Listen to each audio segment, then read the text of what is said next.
The NASCAR Peak Antifreeze Series powered by iRacing.com has officially begun. It's all in control of Brad Davies in that 11 machine. Green flag flies. He's damn near banged up though. Now the 93 is going to push the 4 of Brian Day all the way up the wall. 4 wide down the super stretch point in the turn. And now the 93, 39, the 3 machine goes around. Big trouble in the back. It's been a race to the win up front. Look behind him. They're 3 and 4 wide, trying to make a push to the front as the field gains speed in turn number 1.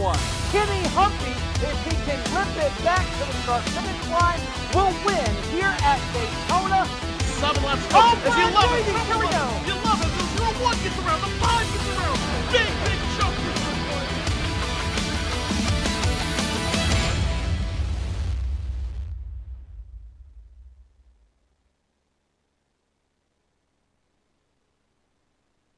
The road to $10,000 runs through the Atlanta Motor Speedway. This is round number 14 of the NASCAR Peak Antifreeze Series powered by iRacing.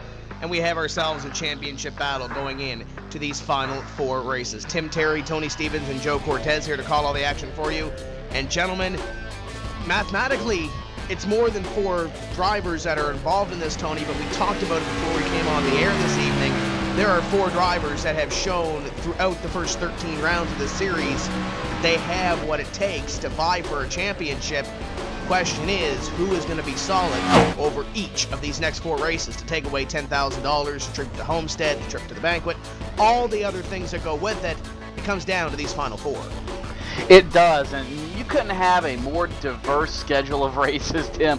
We've got Atlanta, Darlington, Richmond, and Homestead, 4 very different racetracks that all require something different to be successful. And the guy, like you said, that's up top of the point standings has probably been one of the guys that's been proven so far this season to be one of the leaders in any situation, that being Michael Conti. He has 3 wins and a 23-point advantage over 2-time champion Ray Alfalla. Nick Ottinger is 3 points back of Alfalla, so he is 26 off the lead. Chad Lawton is 4th.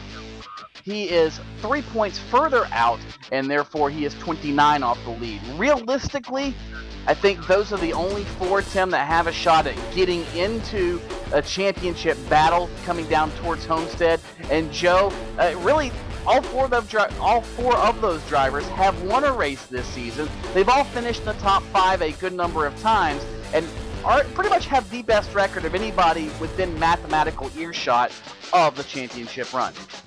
And something you forgot to mention, though, Tony, is the fact that these guys have already accounted for their drop race this season. Remember, in those first 11 races, or 12 races, if we had a Richmond race, you get to drop the worst race in that set. So these guys have already dropped they've already dropped their drop race. That race is gone. So the good news is we now know exactly where the points stand. There's no more speculation. There's no more guessing. We know exactly where everybody stands. And as it is right now, Conti, Alfalla, Ottinger, Lawton, 29 points separate the top 4. And those are really going to be your horses that are going to be able to be chasing in these last 4 races of the season. And we talk about those drivers that are in the top 4, gentlemen. Nick Ottinger starts 2nd. Michael Conti, point leader, starts 3rd. Ray Alfalla starts 4th.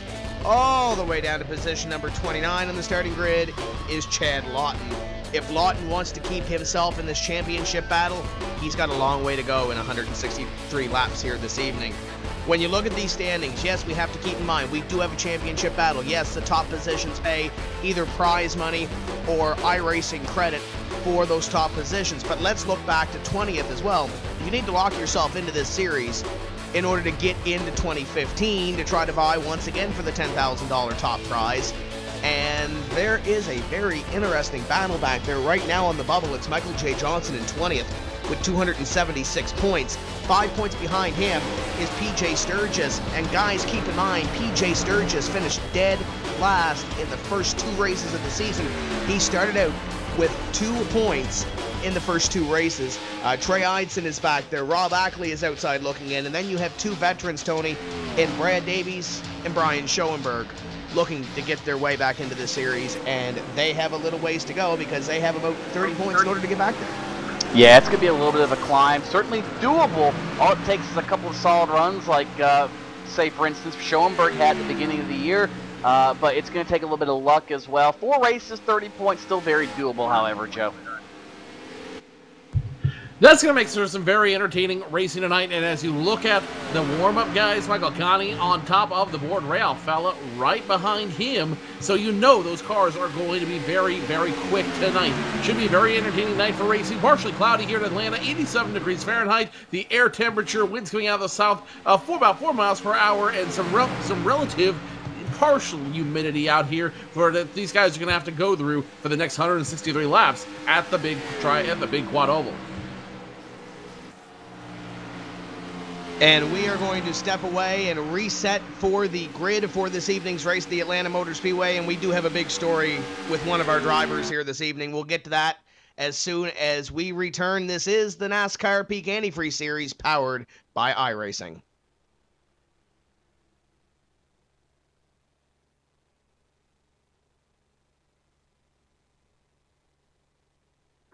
Side Peak Antifreeze, 65 years of experience. Hot and cold protection from an independent, family-owned business that's never been afraid to give you exactly what's right for your engine and your wallet. Peak. Run true. This is where it gets difficult. This is where your name's on the line, everything's on the line. You get that one chance to go out there and put down your best performance with the most amount of pressure.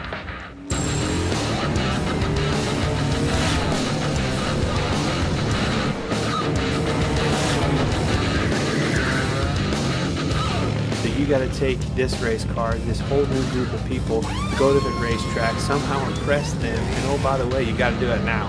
It's now or never. First thing that went through my mind was like, no way. Just be real important to try to figure out how to keep tires under him and run a smart 150 laps. They might bump him around a little bit, but what doesn't kill you makes you stronger.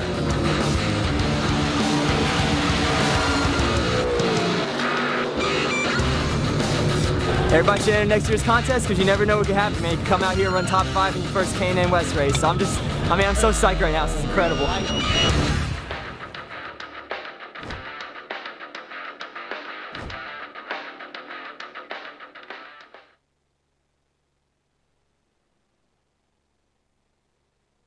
Getting ready to go green here at the Atlanta Motor Speedway for round number 14 of the NASCAR Peak Antifreeze Series powered by iRacing. Tim Terry, Tony Stevens, and Joe Cortez here to take you through 163 laps. And we'll start with the starting grid for this evening's race, and it's an all Gale Force Sim Racing front row. 34, Matt Busa starts in the pole position with a 28.55. And to the outside, the 05, looking for a championship this season, Nick Ottinger. Good way to start out a pursuit of that, but right behind him is the guy leading the points. In third, Mike Conti in the number 5, and Ray Alfalla, another championship contender, starts in P4. In row number 3, the 32 of Danny Hansen starts position number 5. Outside of him, the double nickel, the 55 of Brian Schoenberg starts 6th. All Cody Bias Racing next row. It's Brad Mahar in the 13. To the outside, 27 is Cody Bias. Chris Overland and Adam Gillen will make up row number 5, Joe. Kenny Humpy, number 58 machine, row number in the inside of row number 6. On the outside of him, Byron Daly going 3 wide in the number 93, position number 12. We got Mr. Justin Bolton starting in position number 13. To the outside, going to be Brandon Schmidt in the 3. PJ Sturgis rolls off in P15. Thomas Lewandowski will begin the night from outside row number 8. The 11 of Brad Davies starts position number 17. On the outside of him, the 82 of Alex Warren, 18th. Couple guys that got to go in the last 4 races this season. Rob Ackley in the 22 and Brandon Hoff in the 23. Brandon Hawk is in the 53 in position 21, and Stephen Gilbert's 37 is alongside him. Row 22 belongs to the 39 of Michael J. Johnson on the inside, the 54 of Brandon Bowie on the outside. We got Carson McClellan rolling off from 25th. To the outside, it's Jake Sturgis, 41. Alex Scribner's number 50 starts 27th, and Peter Bennett will flank him. Row number 15 belongs to Chad Lawton on the inside, Brian Day on the outside. Going to be Landon Harrison rolling off 31st. Trey Edson going to roll off in 32nd. And a couple big stories the back of the field. Brandon Chaburko not taking time. He'll start 33rd. Brian Blackford in car 33 starts 34th. Finishing out the grid tonight of 36 cars, Brandon Cattell, Mitchell Hunt, both electing not to take time. That will be your grid of 36 drivers that will take the green flag in just half a lap here at Atlanta Motor Speedway. It's 163 laps around this racetrack this evening for the NASCAR Peak Antifreeze Series. Glad you could be with us here on PSR TV, iRacing Live, and all of our affiliates as we get ready to throw the green flag for the first time this evening. Matt Busa in car number 34 will start from the front row along with the 05 of Nick Ottinger. Ottinger comes in 26 points behind the championship leader, Mike Conti, who starts right behind him. Pace car in, and here comes the 34 of Matt Busa. He's trying to get a victory here this season. Starts it off right. Green flag, and the 34 gets a pretty good start. He does get a little bit of a jump down on the inside into turn number 1. This is the treacherous part of the night. Getting into turn 1 on a racetrack that is notoriously low on grip, cold tires, low air pressures, and so far it looks like, Joe, the entire field is going to make their way through turns 1 and 2. Now off into 3 and 4, and somehow they're still side by side with the top spot. Busa and Conti, he's going to get the advantage off the 24-degree banks, and he'll cross the line first at the completion of lap number 1. The three-time winner looking to make it 4 wins as he leads the pack through turns number 1 and 2. Now here comes the 2 of Ray Alfalla with some help of the 05. That belongs to Nick Ottinger. Ottinger can't hang. He's going to come back on the outside. Look who's underneath. Danny Hansen now looking for position in 3 and 4. And that's big, guys. The 5 of Conti leads that lap, gets the extra bonus point. That's 1 more point than currently Ray Alfalla, the 05 of Ottinger, and Chad Lawton do not have, as Alfalla moves to second, and now it's Busa on his back bumper. As you look back from the 34, you see Danny Hansen and the 05 of Nick Ottinger going at it. There's a lot of single-file racing right now as you look back through this pack. First battle might be about 15th or so. Battle further back in the field, and already now that battle for 5th starting to pick up just a little bit. Nick Ottinger, well, he's on the outside of the racetrack running with Danny Hansen, and now he's on the outside. Hansen with a new sponsor he just announced today. That's one of the stories we'll be covering, but now he's under fire. Brandon Schmidt is right there as well, the number 3. Ottinger in the middle of that fracas too, and things are starting to get a little dicey up front, Joe. Nick Ottinger makes a pass the hard way now on the backstretch. He will inherit that from position number 4. Brad Mahar in 5th, Chris Overland 6th plus or minus, and then there's a 32 of Danny Hansen hung in for the first 4 laps, and now he is dropping like a rock in a cold pond. Talked about the way that Gale Force Racing was running already this evening. You look at Cody Bias, you look at Adam Gilliland, 7th and 8th right now. Their teammate Brad Mahar runs in position number 5. There's 3 drivers from Cody Bias Racing running well here this evening. 1 ducks out of line, that's Justin Bolton, same team to the inside of, I believe that is the 55 of Brian Schoenberg to move himself into the top 10. Byron Daly going to try to come through as well, and Kenny Humphrey's got a lot of damage to the front end of the 58. That thing is all tore up in the front end, Tony. Is certainly mashed in. Not sure who or what Kenny Humphrey got into, but nonetheless, he is still digging. But you got to be sure that that is hindering his performance for the time being. Now, just in front of him, guys, is Byron Daly. Now, we know Byron Daly is a team member of Slip Angle Motorsports. Same thing with Ray Alfalla. As you look there on the back of that Newtelligence-driven steering wheels forward of Byron Daly. The other teammate in that Slip Angle Motorsports group, guys, we're going to take our cameras all the way back to about 36th spot. That's Brian Blackford. This is one of the big stories emerging tonight, and there'll be some more details we hear coming out as time goes on, but the short version is Brian Blackford is an inspiration tonight. He was in a little bit of a freak accident over the weekend. He's got some elbow injuries and some burns and things along his body, but you know what? He said, guys, I don't care. Whatever you've got to do, get me in a race car, get me out with the Peak Antifreeze Series, and it's exactly what he is doing tonight. Still making laps. He's not quite up to speed, but he's battered, he's bruised, and he's out here absolutely doing what he wants to do, Joe. And that in itself is an inspiration to know that Brian, not even 48 hours removed after the accident, his focus is on doing this right here, despite whatever physical challenges he might have been faced with now in the last 48 hours.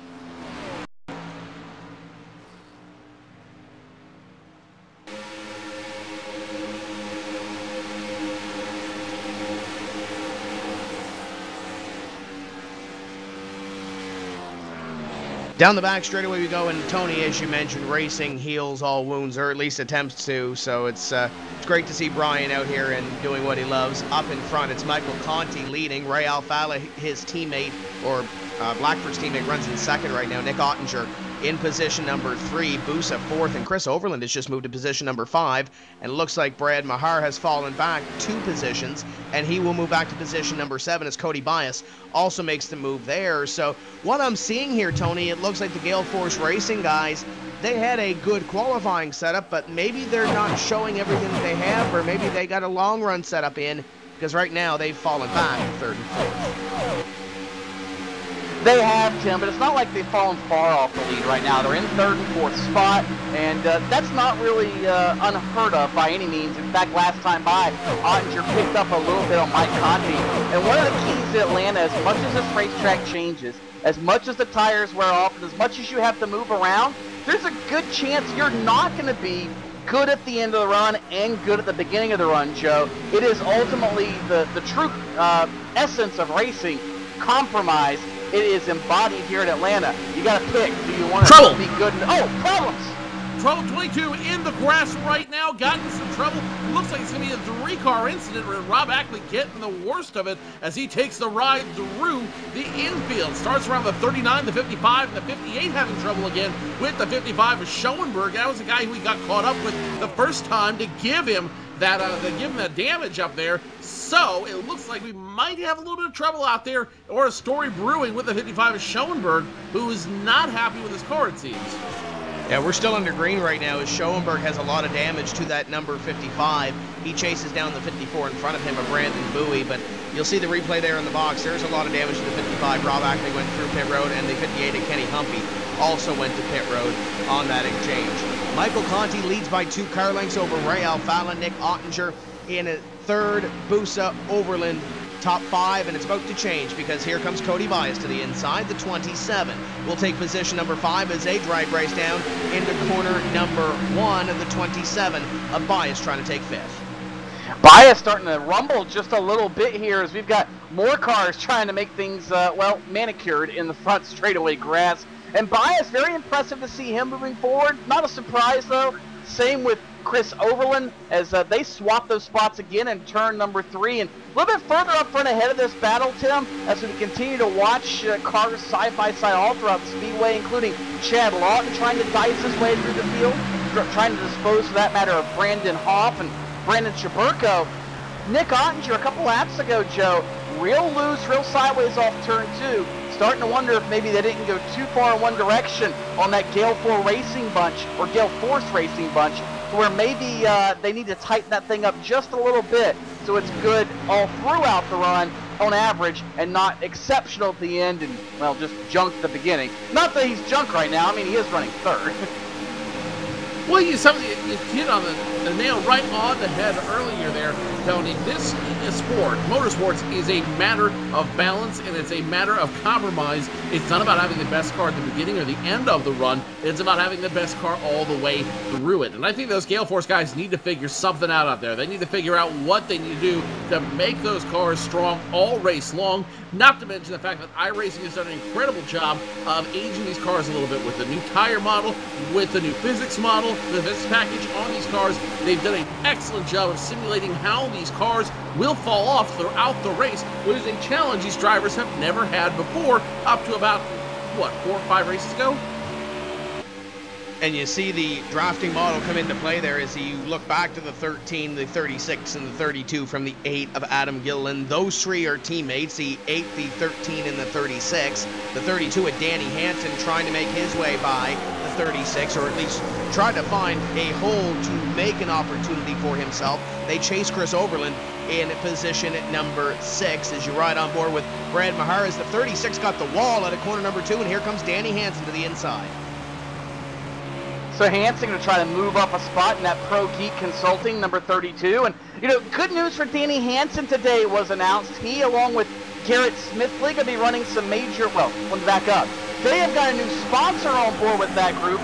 SegPay is coming on board with that organization, and it's going to help Danny Hansen here in the NASCAR Antifreeze series. But, Joe, it's also a multifaceted deal. It's not just here in the iRacing Peak Antifreeze Series, but it also extends to, and I haven't exactly got the details from Garrett, but it sounds like Garrett is looking at a NASCAR Camping World Truck Series season next year, or at least the Daytona opener with SegPay on board. Certainly great news to see. Now, professional drivers at the highest levels of racing are using not only iRacing as a training tool, but now it's becoming part of their marketing and part of their sponsorship packages. Absolutely awesome, and you know that's got to give Danny Hansen a shot in the arm as he runs in 8th now, chasing down Brad Mahar. Oh, of course gives him a shot in the arm. As we've talked about more and more offline, this only legitimizes the importance of this sport, not only as a development tool for drivers, not as a development tool for drivers who are learning the sport, but also as a place for sponsors to prove their return of investment and retrieve their opportunities before they take their show to the big track.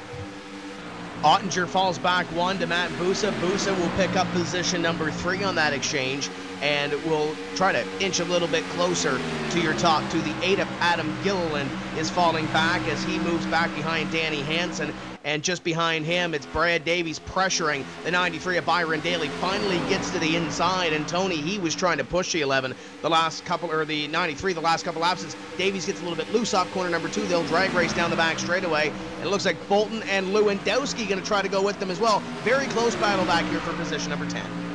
Very close, and Byron Daly choosing to look long-term. He just kind of lets those guys go. Timmons says, I'll follow you instead of trying to risk my car right now and save something for later. So Davies gets by, Bolton gets by, and Lewandowski, as you said, while Byron Daly falls back 3 spots in the course of just 2 corners. But that's part of the thing about Atlanta, Tim, is it's so low on grip, and this tire model, iRacing has done such a great job of modeling the way these things fall off. You really got to conserve your tires and have something left, because at a place like Atlanta where the asphalt is so abrasive, the grip level is so low, as now we're watching the Danny Hansen, Chris Overland battle up here for 7th and 8th, Joe, you really have to maintain something under the car for balance. Otherwise, you will not be able to get back in the throttle, and you will not get down the straightaway, meaning you're going to be going backwards in a hurry.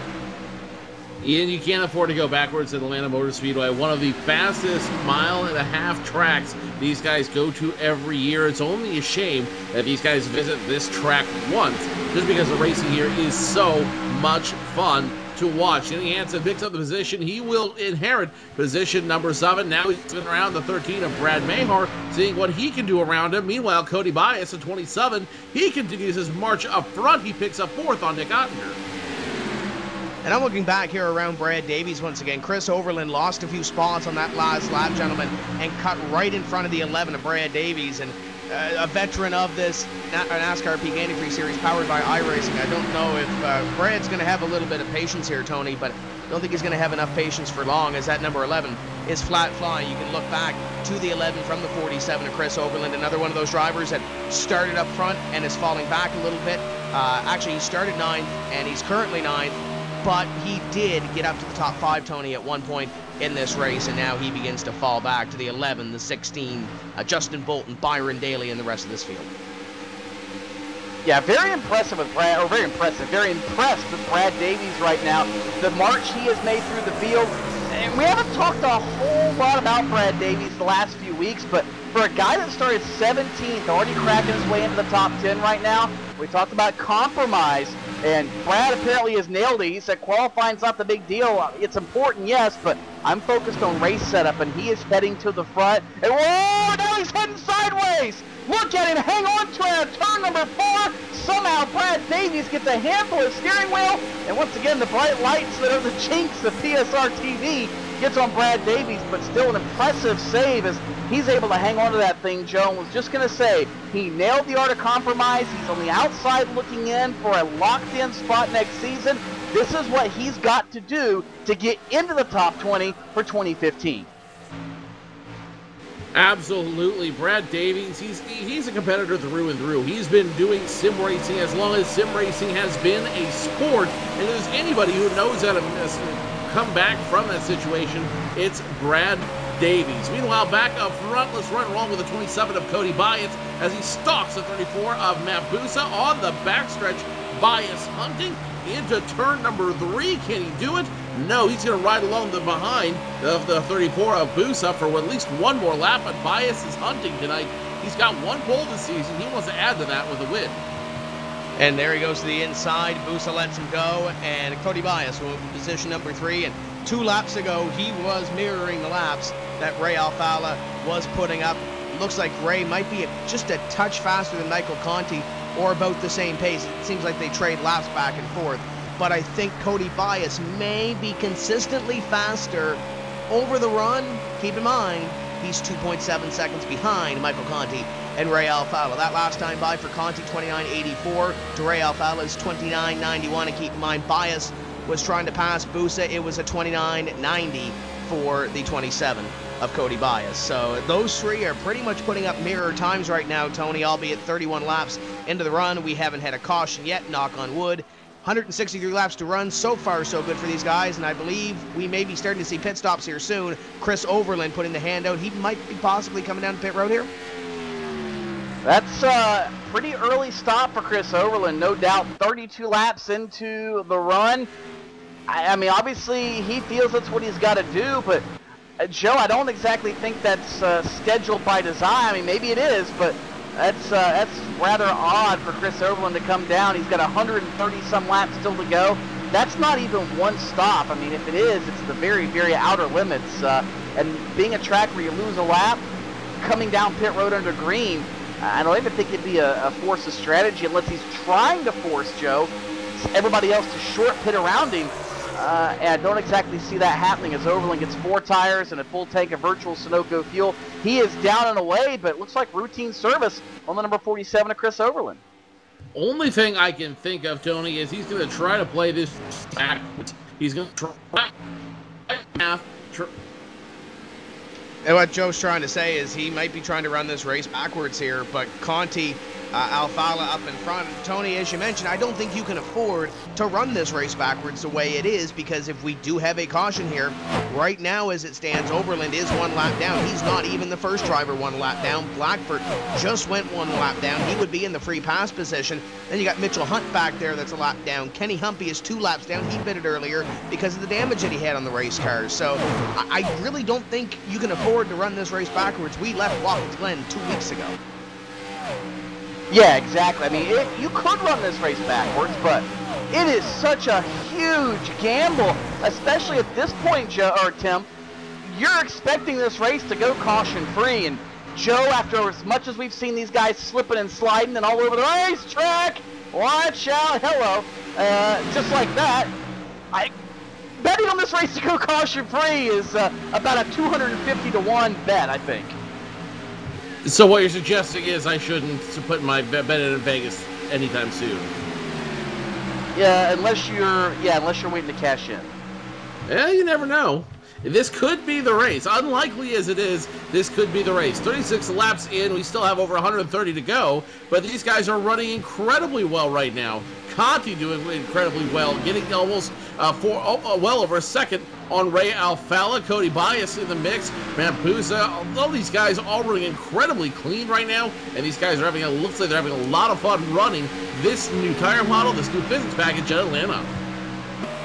Ottinger falling back right now in position number 8. You ride on board with the Ream Camry as he falls back now. If Adam Gilliland can get up on the wheel and make sure it doesn't turn more than it should, he'll be the next on the list for Nick Ottinger. Up in front of them, I believe Danny Hansen is going to make up a spot. No, he's going to put the 33 behind him. So Danny Hansen continues in position number 5. Busa 4th. Cody Bias in position number 3. And it looks like the gap is stabilized right now to about 3 seconds between himself and your top 2. Conti has 1.6 seconds on Ray Alfala. Mitchell Hunt is retired from the race. He is done for the evening. Kenny Humpy still 2 laps down. Blackford and Overland at 1 lap down. Everybody else on the lead lap. Brian Schoenberg is 24 seconds behind your leader. And Tony, he's still sporting some heavy damage, and actually it's front and rear on the 55.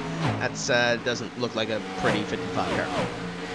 No, and he's one of those guys we talked about at the outset, Tim, that has to perform in the last 4 races if he wants a shot at getting into the top 20 and locking in. He started out the year so promising, had a bunch of bad luck, and that car beat up. It's all over the racetrack. The handle has gone away, and it looks like Brian Schoenberg's chances of having to lock in for next season are just about nil after maybe using his, well, not even a mulligan, after cashing in all the chips here tonight, and that's not a good thing. He definitely now is going to need some help, Joe, if he's going to lock into the top 20 and not be forced to run the iRacing Pro Series in the offseason. He's going to need a yellow. He's going to need a lot of help. There's a lot of things that he really needs right this moment, and none of them he's getting on lap 40. We're almost a quarter of the way done with this race. One of the fastest tracks on the circuit. Well, these guys are flying through this race. At this pace, guys, we could be done here in just over an hour. Tony, did you say something earlier about a PSR jinx? Yeah, thanks, Joe. Yeah, I think we need to sit Joe down and talk to him about that. But nevertheless, so far so good. And yes, we've seen some of these races this season, Tony, where they've gone green to checker without a caution flag. We've seen the exact opposite of the series, and then again, we've seen some races where the first half runs green, second half has a bunch of cautions, and vice versa. Right now, looking pretty good with the 36-car field. There's a lot of guys that are running their own line right now and keeping out of each other's way, but there is still a green flag pit stop at least to come up on the field, so that could very well play into hands here as well. Championship battle, you talk about the 26 at Chad Lawton, just made the move on made the move on Brandon Hawk. Next up is Michael J. Johnson for Chad Lawton. He runs 15th right now, and here comes Hawk back on the 26. And Hawk trying to make up some sort of ground, and he's in a pretty good shape to do it. Pretty good shape to do it. And again, look at those cars sideways off the banking. That's how out of control you are. Well, how in control, maybe, which depending on how you look at it. As there goes Hawk now around Lawton, moving Lawton outside the top 15. I almost venture to say at this point, Lawton needs a caution, Joe. I think he's used up his tires and what he had in that car trying to make his way forward. I mean, he's made up what? He started close to, what, 30th almost back through the field? So to make up that much ground that quickly, you got to use some of it up. But now he's banking on a yellow, and of course, the way we've seen some of these guys sideways and out of control, that might not be too far out on a limb. But isn't it true, though, that the more, if you feel like you're barely in control of the car, you're running as fast as you can? Well, these guys are going to get as dicey as they can to try to get as fast as they can around this very slick Atlanta track. Brandon Traburco now down on pit road getting service on his number 48 machine. The 8 machine was just down pit road a moment ago. That 8 belonging to Adam Gill. And now Brad Davies comes down to the attention of his crew. 4 Goodyear tires, full tank of Sunoco fuel down and away. Not sure if he had any adjustments on that 11 machine, but the seal has been broken, guys. These guys are now going to start coming down pit road more and more frequently. Brandon Hoff, in fact, just joined those ranks. You see the 23 in the box going down pit road. We're watching this little battle between the 26 and the 39. They've been going at it. Brandon Hawk just passed these guys from position number 13, and looks like Chad Lawton going to pick up position 14 on that exchange on Michael J. Johnson. So he moves up one more spot as pit stops begin. Your top 3 have yet to come down pit road. Conti still has a 2.4 second lead over Ray Alfala, Cody Bias, Danny Hansen. I'm not sure Brandon Hastings is on the box, and he's not giving me any tells as to when the 5 is going to come down pit road or not, but I'm sure they'll be down within the near future, Tony. I'm sure they will, and again, it's all about how long can you stretch it. We've seen this in the past. Guys trying to be on 3-stop strategies, 2-stop strategies, taking the advantage of the speed tires give them over the disadvantage of being on pit road. I mean, all these different strategies that play out, and sometimes it's hard to see what will work, and you are at the mercy, Joe, of the yellow flags, and these guys on stickers coming up 2 and 3 seconds quicker than guys on old tires sometimes creates a pretty hairy situation, and for the guys that have pitted, the last thing they need at this point is a caution flag. The 36 of Justin not looking for that caution flag. He's taking the Best Western Chevrolet off of pit road right now, and now it's a question of who's going to come down pit road, but more importantly, when. I don't think two pit stops is going to be plausible for this racetrack, and that is just based on tire load. If you want to make this be competitive all race long, you're going to need those extra Goodyears underneath you, and which means you're going to have to need that extra stop. You're going to need that 3rd stop just to keep the car running in the right direction and keep it competitive on the track. Three stops will be the call if we go green pole to pole. The question is, when do they take them? That's the one everyone's been gambling on. You're going to need to go, what, 60 laps or so in order to make it 2 pit stops in this race, thereabouts, give or take. Yeah, it's probably going to be stretching. 55-ish. Yeah, when you look at a guy like PJ Sturgis, or check that Jake Sturgis, who's made it stretch on fuel before, made it stretch on tires, I don't think it's, I think you can go 2 stops, Joe. I think we're going to see some of those guys do it. There's some guys that are going to try to make it 3 stops and try to be a little more comfortable and split it up a little bit. Conti stays on the racetrack here on lap number 50. He will lead the 50th lap of this race. Alfala and Cody Bias, your top 3. A couple of guys behind coming down, including Danny Hansen. Hansen coming down to his box, and I believe he may be the only one within the top 10 right now heading down, as he's going to lose a bunch of time here. Certainly is, and you know, here comes Hansen down pit road, like you said, Tim. This is a big stop for Hansen. He's one of the front runners, one of the first ones, and now he overshoots his stall. Oh, Danny Hansen overshoots his stall. That's not good news for him, as he's going to lose valuable time. And here comes the leader, Michael Conti, the man.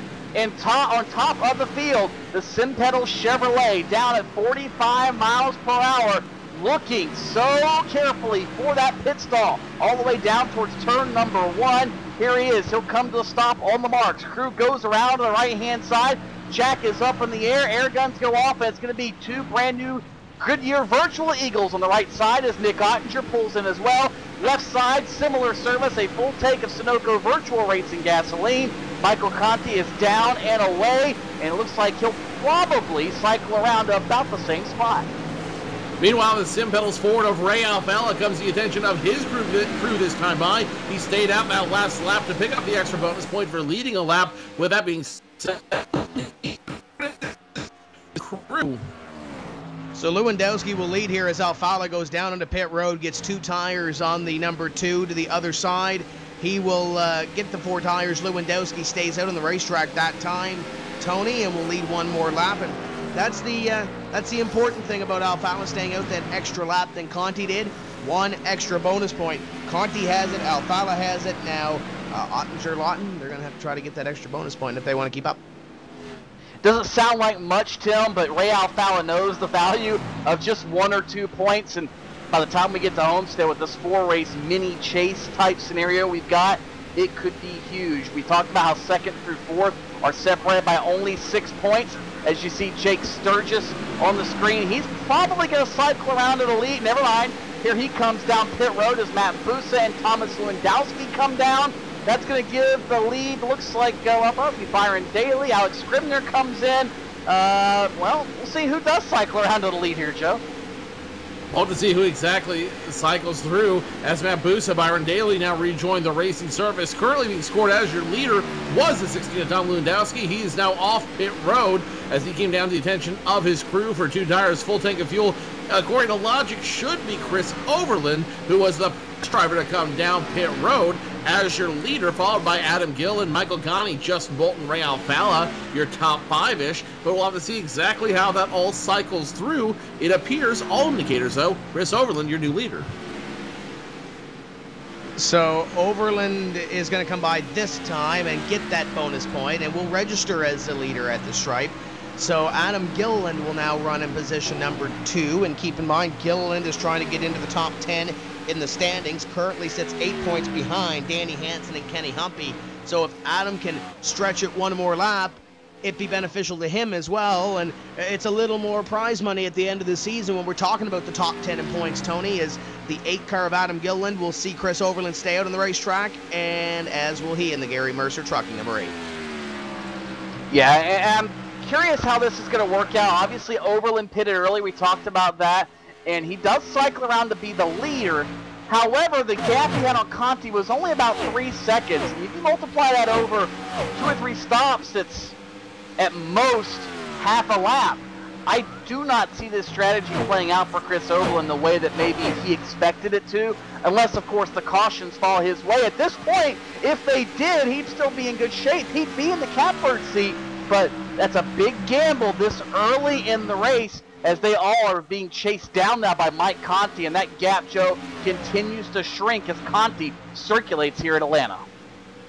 Conti continues to circulate, and he is really going to be the driver to beat tonight. He has proven so dominant so far in the beginning of the race, and I've got a feeling, Tim, if anyone you're going to want to watch, it's going to be Michael Conti, because he just seems to have something special in that number 5 tonight. Yeah, he's got something pretty big, and here comes Adam Gilliland to try to take the lead away from Chris Overland, and he better run if he wants this bonus point, because Mike Conti is right behind them. The 5 is chasing them down, and he might get to Adam Gilliland before Gilliland is able to lead a lap. I believe Gilliland's probably going to throw a block here to try to get that 1 bonus point at the stripe. The Gary Mercer trucking number 8, the 5 of Conti to the inside, and this might not work for Adam Gilliland. 5 car going to drag race the line. Gilliland's going to get it by about a fender, Joe. Conti back to the lead. Photo finish for Adam Gilliland. Nonetheless, the point counts for the Gaudy Bias Racing number 8, and he will pick up that extra bonus point, which is every point counts, especially at the end of the season. Conti, he happily yields the lead to Conti, and he is gone, baby, gone.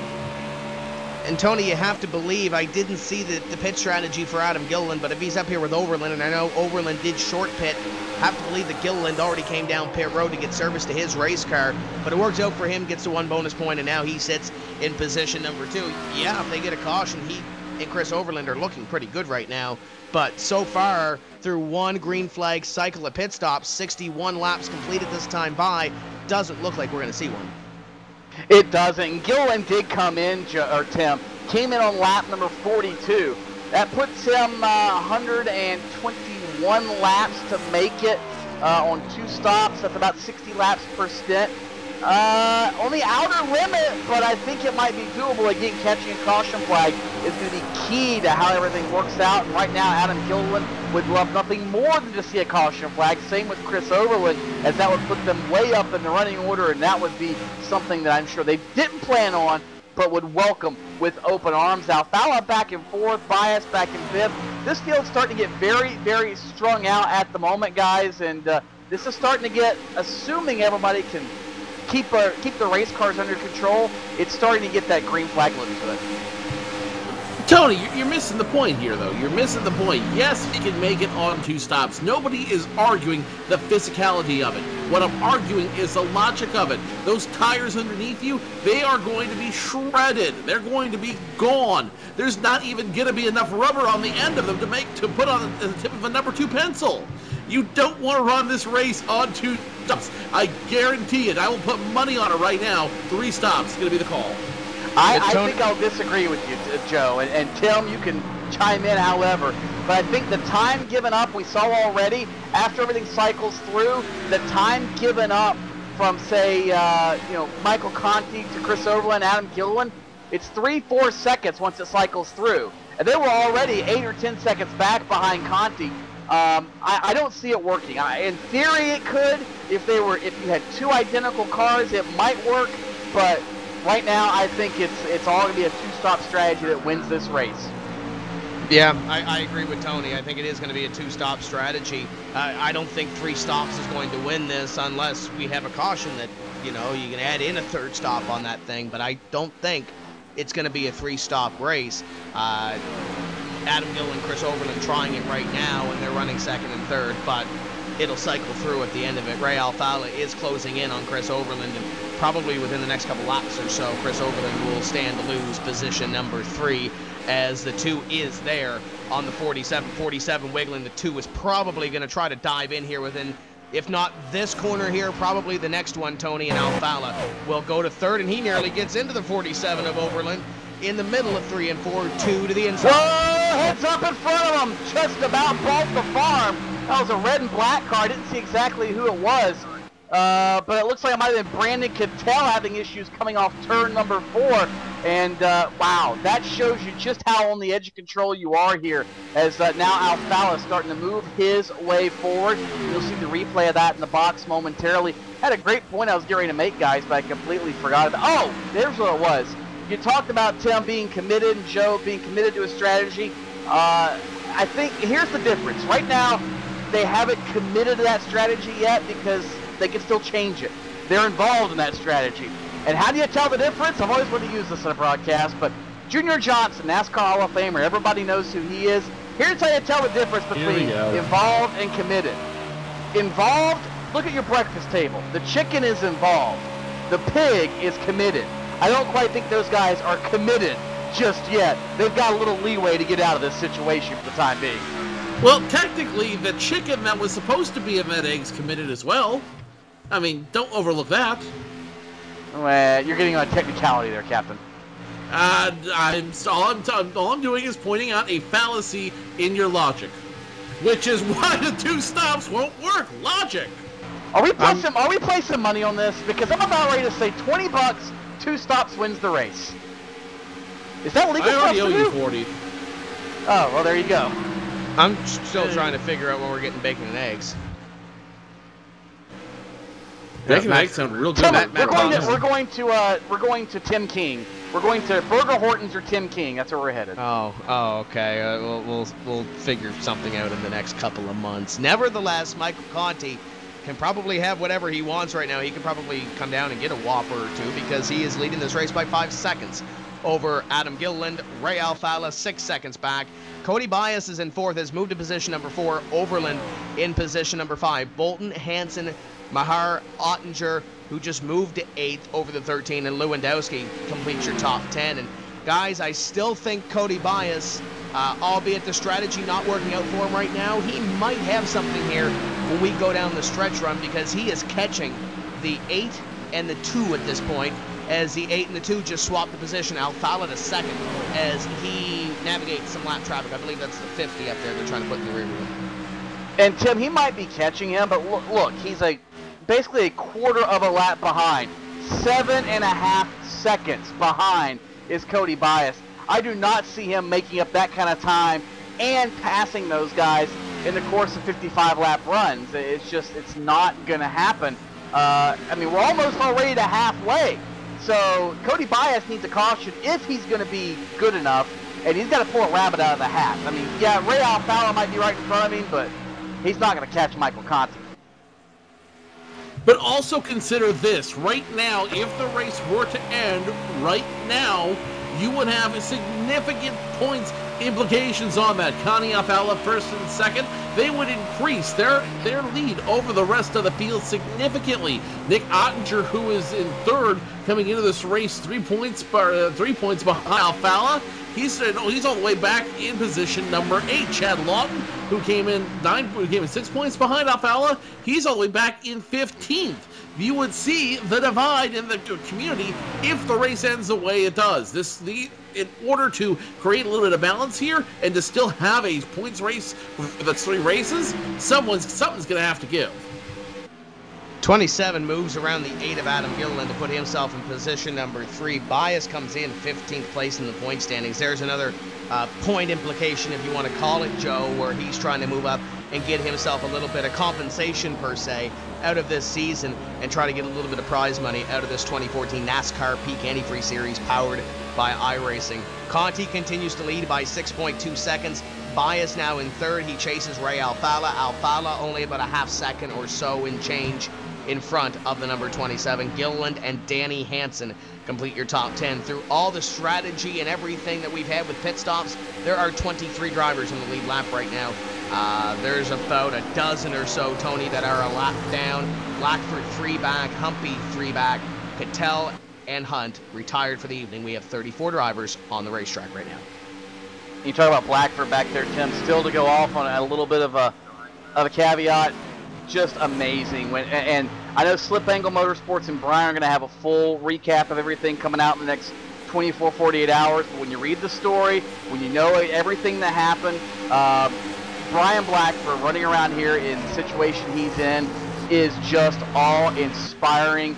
It's absolutely one of the coolest things I've ever seen.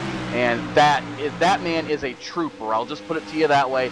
He is a trooper. As up front, we got Mike Conti still pulling away from this field, and Ray Alfalla 6 seconds back. And here comes our 2nd round of pit stops. Chris Overland comes in a little shy of halfway. And here we go, Joe. I don't think your 3-stop strategy is going to work by any means.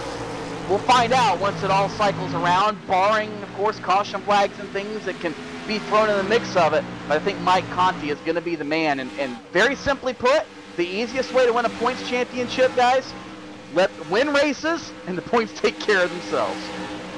But the points championship is so much bigger than all of that, guys. Consider this. Whoever wins this season is going to have their name as a NASCAR. They're going to be a NASCAR champion. They're going to get the $10,000 prize. They're going to get honored as a champion. So, guys, it's more than just points. It's more than bragging rights. It's about being a champion, being a real champion, not just a fake one. 4-car battle for position number 5. Danny Hansen, Nick Ottinger, Tom Lewandowski, and Brad Mahar, and Justin Bolton barely hanging on to this thing, about a half second or so behind this battle for position number 5, trying to reel himself in to Danny Hansen, Ottinger, Lewandowski, and Mahar for the spot. Adam Gilliland runs in position number 4 right now, Tony, about a second and a half ahead of this battle. He's the next driver to really look at it coming down if he's going to commit to that 3-stop strategy. And if I'm Adam Gilliland, I might stretch it as long as I can here as Lewandowski goes underneath the 05 of Ottinger to try to pick up one more spot. He will move to position at number 6 as Gilliland is staying out on the racetrack. And Tony, as I mentioned, if I'm Adam Gilliland, I'm staying out for a little while longer and try to get yourself a little bit closer to the sequence that these other guys are. I think you're right, Tim. I think he, using that strategy, vaulted him forward as far as in the running order, but I don't know that it's going to pay off ultimately. He needs a caution right now, or once it cycles around for the second time. But he pitted on lap 41, 42 before, so in fact, here he comes right now. It's scary to say, double that up, it's going to be 81, 82, somewhere in that range, which is halfway through a 163 lap race. So here is Adam Gilliland on pit road. The second, one of the front runners on that 3-stop strategy. He'll come down to the attention of the Gary Mercer trucking crew. Slowly at 45 miles per hour, that blue and white Chevrolet. Finally, the crew able to jump off the wall to the right side. Right side rubber being replaced, and oh, what a breath of fresh air it is for that Chevrolet around to the left-hand side. Gilliland on the gas, waiting for him to drop the jack. We'll take a Sunoco Virtual Racing Fuel, and Adam Gilliland is down and away. Great stop by Gilliland. Now the question is, who's going to be the next one to come down? Who's going to be the next one to follow him? It looks like I lost the car number there for a second. We at least know one more down on pit road, guys. I believe that was Justin Bolton that came down pit road just a moment ago. So now the question is, who's going to make it? Who's going to make the next one? Meanwhile, 3 wide around the 69, 82, 47. 47 of Chris Overland, one of the lapped drivers, as he tries to make his way through the field with the new rubber on his race car. Oh, one car up. Oh, Peter Bennett. The fence off of corner number 4, and he will collect it. We stay green. 4 car almost in the fence. 69 of Bennett. I have no sweet clue what he's doing here. Oh, he's hanging on to it, Tim. That's what he's doing. Great piece of driving by Peter Bennett. Torn up, wadded up, and that was not what Chris Overland wanted to look in the mirror and see. And fortunately, Peter Bennett able to hang on to it. And how is that thing still going in the same direction, Joe? That thing is, it's seen a can opener or two tonight. It looks like it's been run through a can opener or two tonight. The 69 Peter Bennett saving. He's getting back up to speed through turns 3 and 4 now. And what an incredible save, piece of driving, whatever you want to call it. Peter Bennett makes it work. He's now going to come down to pit road and see what they can do. Get the hammers out, get the baseball bats out, whatever you need to smooth out that sheet metal, get them out, because Peter Bennett's going to need some help. 05 trying to dodge his way through some traffic just past Danny Hansen, and now I believe that is Brandon Bowie, who is just on pit road in front of Ottinger, and then Blackford in the 33 going to go to the outside of the 05. You ride on board with Nick Ottinger. The next position in line is up 2 cars up, I believe that is, of Thomas Lewandowski, the 2 drivers just in front of Ottinger. The 23 who's tore up of Brandon Hoff, and the 54, those are lap vehicles to the 05 of Ottinger. And this is that point in the race, Tim, where again everybody is on pins and needles. If you ran that 55-lap strategy, you've still got 15 or 20 laps till you come down pit road roughly. That is a long, long time. In fact, about 25 laps till you come down pit road to stretch it to lap 110 or thereabouts. So Nick Ottinger has got his hands full for a while. There you see him work by that number 23 machine of Brandon Hoff. Here comes Hansen, Mahar, all in the middle of that as Hoff has had contact with the outside wall as well. So he will allow the leaders to work forward. And again, up front, as this group chases them, Ray Alfaro and Mike Conti, the distance remains unchanged at 6.5 seconds. I still think, Joe, 2 stops is going to be the way to go. Look at these cars. Look at the 5 of Mike Conti in traffic. Look at the 0-5 of Nick Ottinger as he comes off of turn 2 and 4. Look at just how hard they have to drive to keep this car going the right direction. And you're still going to make the argument with me that their tires will work throughout for the remainder of this race. Yeah, I am, because it's not so much the tires, it's the driver behind the wheel that can manage and finesse and somehow dance and ballet his way around this racetrack with those tires. Mike Conti is a championship caliber driver. He's showing it tonight. Same with Ray Alfaro, and those are the kinds of drives and car control maneuvers those types of drivers have to have, Joe. Did you say ballet through the racetrack? Why? Yes, I did. Oh, okay. Just checking. Meanwhile, back out here at the Would you like me to Metropolitan use the term Opera, pirouette? 05, the 32, the 13, all in line. They are battling for position number 5 on the field, or would that be the 5th chair there, Tony? Yeah, sure, whatever you want to call it. We were running the roof can of the 05 of Nick Ottinger, and you see just how close that battle is, just how tight that battle is between the 32, the 05, the 13. Tim, pit strategy will have an implication on this battle right here. Cody Bias coming to pit road to get service on his race car, and you mentioned that little battle there, Joe, between Ottinger, Brad, and that Danny Hansen car for position number 4. Close call for the 05 and the 13 through that, as Ottinger tried to stop the bleeding per se and try to keep that position away from Brad Mahar, and he did so, but it was close quarters between those 2 drivers, and it looks like they've got it straightened away now. That is now the battle for 4th, as Bias did come down to get service on the number 27 car. So a little bit earlier, compared to what some of these other drivers may be stretching it to, Tony, Conti, Alfaro, Lewandowski, top 3, and it's about 6 seconds back to Alfaro from Conti, and it's about another 5 seconds back from Alfaro to Lewandowski at this point. Yeah, it's pretty stretched out, and Conti, whoa, hello, trying to clear Jake Sturgis. That'll leave now 11 cars on the lead lap. Alfaro, Lewandowski, Hansen, Ottinger, the top 5 of those. Mahar, Hawk, Daly, Lawton. Oh, good run for Lawton, up to 9th now after pit stops. Sturgis and Harrison, the 11 cars left on the lead lap. And again, here's what we've got to remember, guys. Once this cycle of pit stops completes, the guys that are on the 2-stop strategy, Joe, they don't have to pit again. They're going to be in the spot they're going to be, and barring a caution flag, where they can all come down pit road and get fresh skins, they're going to be in the catbird seat, I do believe. And the way it's looking, surprisingly, well, I won't say it, but I'm thinking it. Sis boom ba. Okay, What? never mind. Conti's up in front as he just put another lap. You mentioned on Jake Sturgis, Brad Davies. Tony, I'm not sure what strategy he's on, but it would appear that he's on the 3-stop, because I believe he's catching the 5 of Michael Conti and catching him in a fairly big way. That's 25th, 2 laps down, about to be 1 for Brad Davies as the 6 peels off to come down into pit road. Yeah, Davies was in on lap 84, which would put him on that 3-stop strategy. And it might work out for him, it might not. Again, we'll find out here in a little bit. But that is why he has such speed on those sticker tires. 29.5-second lap times compared to Conti, who's about 6 or 7 tenths slower. But again, 6 or 7 tenths over the course of 55 laps. It doesn't necessarily add up to me between that and coming down pit road. So again, we'll see how it all cycles out. But Conti, I think, knows where his strategy is, and this is half the battle, Joe. When you've won races 3 times this year in various ways, as you watch this battle for 10th with PJ Sturgis, PJ Sturgis and Landon Harrison, there's a mental component to this game, Joe. It's all about knowing, yeah, I've won races, I've done this before, I know where I'm going, I have full confidence in my team and my strategy, and I think Mike Conti is there right now.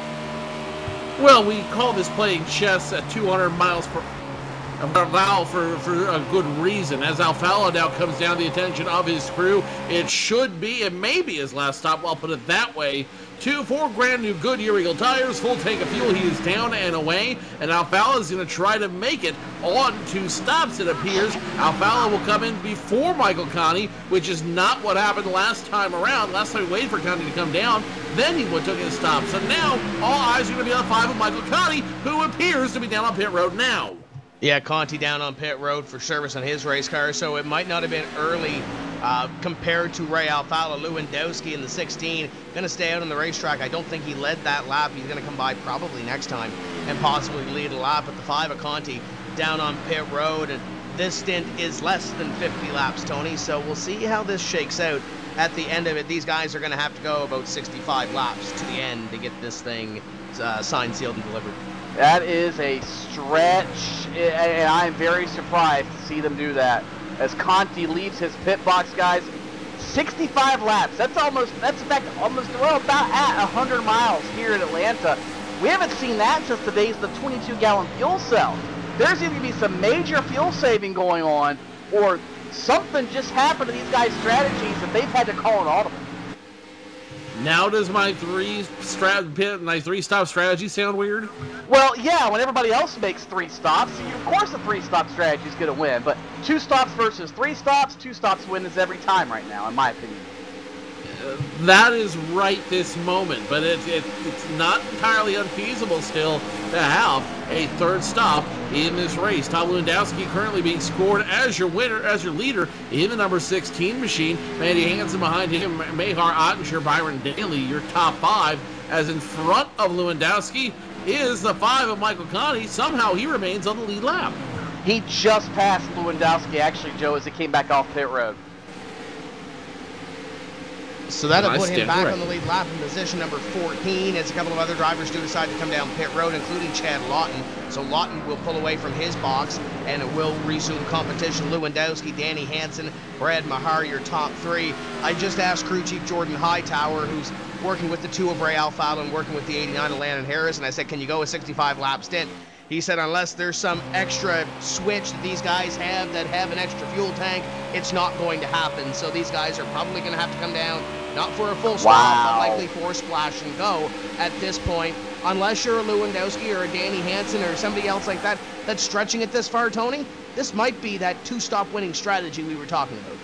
Exactly, Tim. You're exactly right. I'm shocked that those guys would run 55 laps and then cut it so short to a 45 or a 40 lap run here on this cycle of stops. It's mind-blowing, and I don't know if it's just a screw-up on the part of the drivers or what happened, but right now, if the caution comes out, Mike Conti, he's okay. He's on the lead lap. He'll be fine. Ray Alfala is not on the lead lap. Overland is not on the lead lap. He's almost there, but at the moment, if the caution comes out, these guys' strategies might be up the creek without a paddle, and this is a big time right now. I find it so hard to believe that both Michael Conti and Ray Alfala made such a, what I would consider an error in judgment, Joe, to come in that early and throw their entire race strategy away. Such a move that I'm questioning right now, quite honestly. I was wrong. I'll leave it at that. I wasn't wrong. Lewandowski is going to go high, let a lot of drivers around him. I've got a feeling that Lewandowski is going to be getting ready to make his next pit stop as he lets by Justin Bolton, Ray Alfala, Alex Scribner out there as right on the number 2 of Ray Alfala. Alfala now getting around the 50 machine of Alex Scribner, and Scribner will go ahead and will also let by the 47 and the 36 as it looks like we have a couple of cars coming down pit road. 13 is going to come down onto pit road and just confirm with Brandon Hastings, the crew chief for the 5 of Conti. He can't release the info when they're coming in, Tony, but he did confirm they cannot go 65 laps on a tank of fuel, so they will have to make another pit stop. It's just a matter of when. Hastings couldn't tell me when they were planning on coming down to pit road, but he did confirm that they cannot make 65 laps on a tank of fuel, which is what Conti would have to go in order to make it to the end of the race. I like Jake Sturgis' strategy. Jake Sturgis knows how to stretch fuel. Jake Sturgis does. Byron Daly's up at second right now. He's on a two-stop strategy, it looks like. All the guys at the front of the field right now are on the two-stop strategy for the most part. If you're ahead of Michael Conti, you're on the two-stop strategy. Jake Sturgis, PJ Sturgis, Byron Daly, Thomas Lewandowski. Those are the 4 to watch. And if I had to put money on one that would be better than the others, well, I can't pick one, Tim. It's probably going to be Lewandowski or Daly, but I think those are the 2 I'm going to put my money on to maybe pull this rabbit out of the hat, Joe, and have everybody go, wow, how'd you do it? Because if you come down pit road a 3rd time, your race is over. And it's such a huge, huge gamble for Mike Conti and Ray Alfaro in the championship picture to do something that is so well, almost amateurish to mess up the strategy that bad. I don't, like I said, in no situation in my head, in my calculation, in my strategy, could they run this as a 2-stop track. It just doesn't work. Atlanta's too abrasive. It's too fast. You need that extra stop. 16:50 now coming down pit road. 16 coming down pit road. Oh, 50 hits the cone coming onto pit road. We are going to stay green, but the yellow cone just went for a ride at the end of corner number 4. As the 5 of Conti will come by this time, and he will take the lead position. Adam Gilliland behind him by 4 seconds. So Conti, not this lap, I do not think, because Lewandowski already passed the stripe, but it will be Conti next time by, scored as the leader. And you look back to last year at Homestead, Tony, when Ray Alfaro tried to run the race backwards because he didn't think he had the winning car to win the race. So let's try pit strategy, and the pit strategy did not work out for the 2 of Ray Alfaro. Now, if we do get a caution within the next, let's say 20 or 30 laps, this takes everything out of perspective, and we're back into everybody being on the same strategy per se. But if this thing does go to the end, and the other thing is too, if you come down for a splash and go, if you're a Conti or a Ray Alfaro, more than likely you're not going to have time to take tires. So those other guys that are going to be out there on the new tires might have a little bit of an advantage on you as well. I don't know. I think you might have time to take 2 tires, Tim, and I think if I were them, I would take at least 2 tires. They probably know what 2 tires will do to their car, because don't sacrifice the grip if you don't have to. If you're going to be on pit road, at least get a little bit of grip on that machine. But again, it's a gamble. I'm not so sure I'm open to them taking, or I like them taking for that matter, as this continues to cycle around now. Lap 112 going to go on the board this time. And again, a lot of it is key on the fact of some of these guys staying on the lead lap. Right now, Thomas Lewandowski on the lead lap. He's only 4 or 5 seconds ahead of Mike Conti, but we know Conti has to come back in. That in itself, the trip down pit road, guys, is almost worth a lap worth of time. It's a pretty big gamble, but I think I like Thomas Lewandowski's strategy, Byron Daly's strategy, all these guys that are trying to make it a 2-stop race. I think, again, they're in the catbird seat. They have command of this race, whether they realize it or not. But the thing that I've also noticed, Joe, the guys that have gone to that strategy are the guys that really don't have a whole lot to lose. Kind of shocking to me, because it kind of seems like the sure thing. One guy who's driving, he's got everything to lose tonight, is Brian Blackford, the 33 machine, now being scored position number 33. But check it out. We did not anticipate him to be running at this juncture in the race. We did not expect him to do 109 laps, but look at him out, guys, out there. He remains strong. He remains dedicated. And Brian Blackford, they say you can't keep a good man down. Well, there you go. Brian Blackford, proof that a good man who's dedicated to what he's doing will find a way to make it work. And Schoenberg may be behind the wall in the Fit 5 because he just fell 1 more lap down, and Brian Blackford just passed him on the racetrack. 4 laps down to Brian Schoenberg's 5 laps down. So there's 1 more position. And Tony, it might not seem like a whole lot, but when you see the 33 car, with 4 races to go, he sits 8th in the point standing. So every single point in this series will count. If you're Brian Blackford, you're going to try to lock yourself into the top 20 and get into this series next year, try to recuperate in the offseason. And Blackford right now 32nd place. He's 1 lap behind Alex Scribner, who just had issues on pit road coming in the last time. Kenny Humpy We've documented his issues, and actually I believe the 30 or the 90 or 58 just came off a pit road there after having that damage earlier. It's thrown him off. Yeah, when you get damaged here early, it really does throw your race for a loop because this racetrack is so fast. Aerodynamics means so much, and particularly when you're racing in the NASCAR Peak Antifreeze Series, Tim, the competition is so close, you can't be off very much, and very much is a couple of hundredths of a second, and still expect to have a shot to do well. So a little bit of damage, whether it be from a fender bend or a accordion, a chain reaction, whatever, it's not going to be good for you. And Kenny Humphrey, unfortunately, in his day, not going the way he expected. He was tail end of the top 10. Looks like he might be clawing back to finish on the stage, so to speak, by the time this season is over with. And this race, surprisingly, I don't think we expected this one, Joe, to be the wild card in the points. Mind you, we still have a couple that could be in Darlington and Richmond, but so far this one is proving to be a little bit of a wild card in the points, or at least third on down. Now, I don't think anybody, when we began this race, thought this race would go all green or could go all green. But here we are, lap 118, no jinx yet, knock on wood. But there's still a lot of great racing out here, and there's a lot of guys that are definitely throwing everything they have to the wall. I think when this is said and done, depending on what happens, especially up front, this could be a wild card race. But, again, that being said, it all depends on what happens between the 5, the 2, the 05, and the 26. Those 4 drivers control the season at this point. Correct me if I'm wrong, though. Conti, Alfala, and Ottinger are on the same strategy at this point. I think Chad can go a little bit further, but I don't think it's that much. Is there any net gain? And if there is any net gain, who is going to gain the most?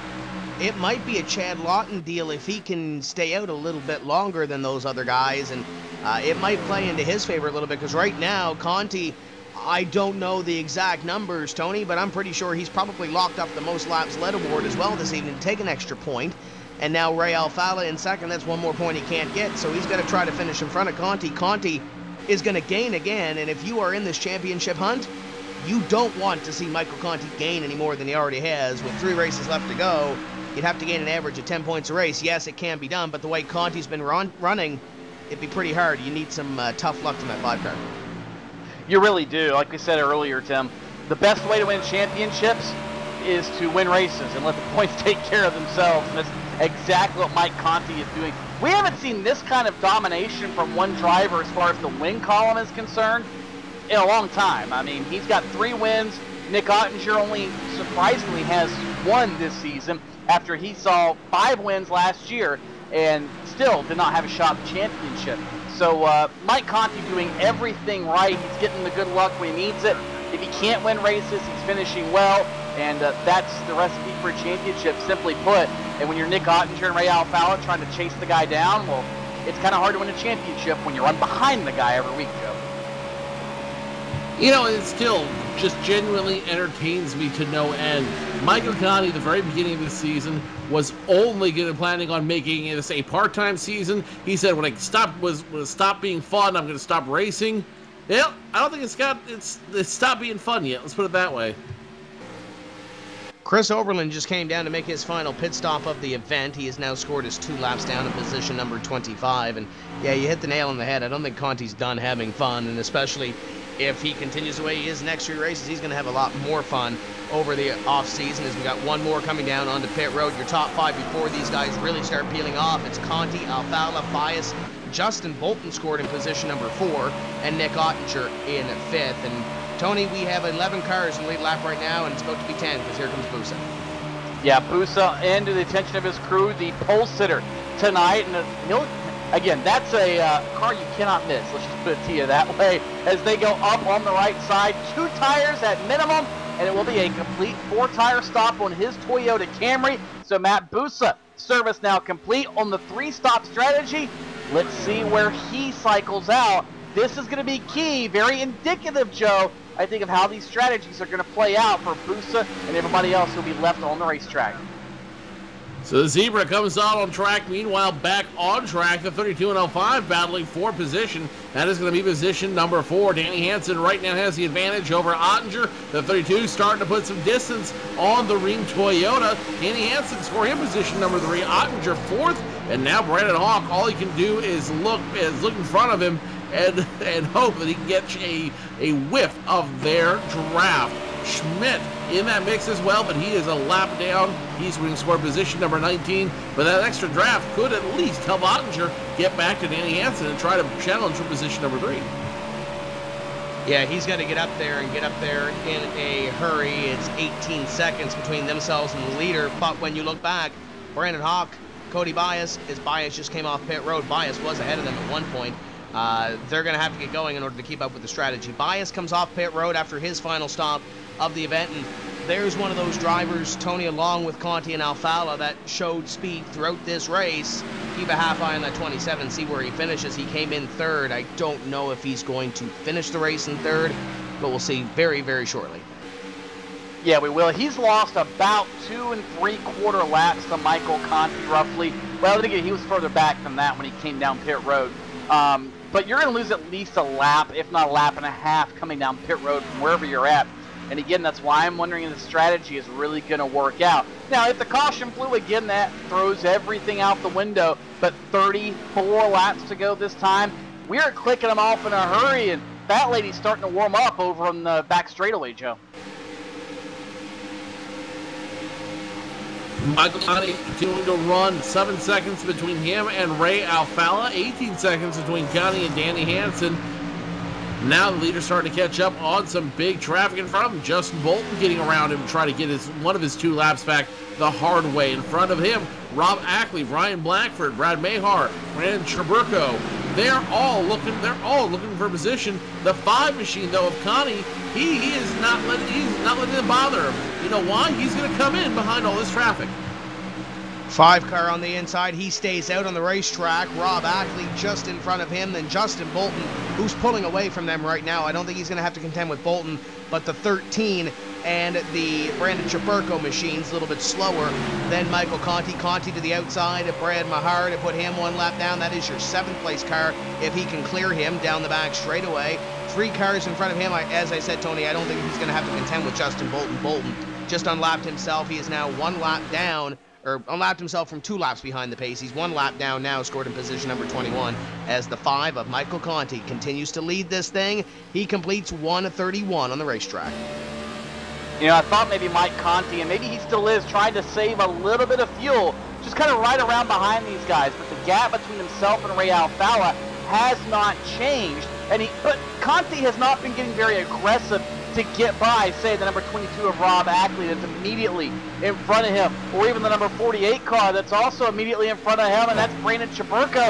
And rightfully so, Conti trying to, well, for a moment there, I was trying to say be safe, but he just about got himself in a pickle, Joe, and it wasn't the good kind either. As now, finally, he'll clear Ackley, he'll clear Chaburko, move Mike Conti by a couple more guys back at the tail end of 1 lap, now make them 2 laps down.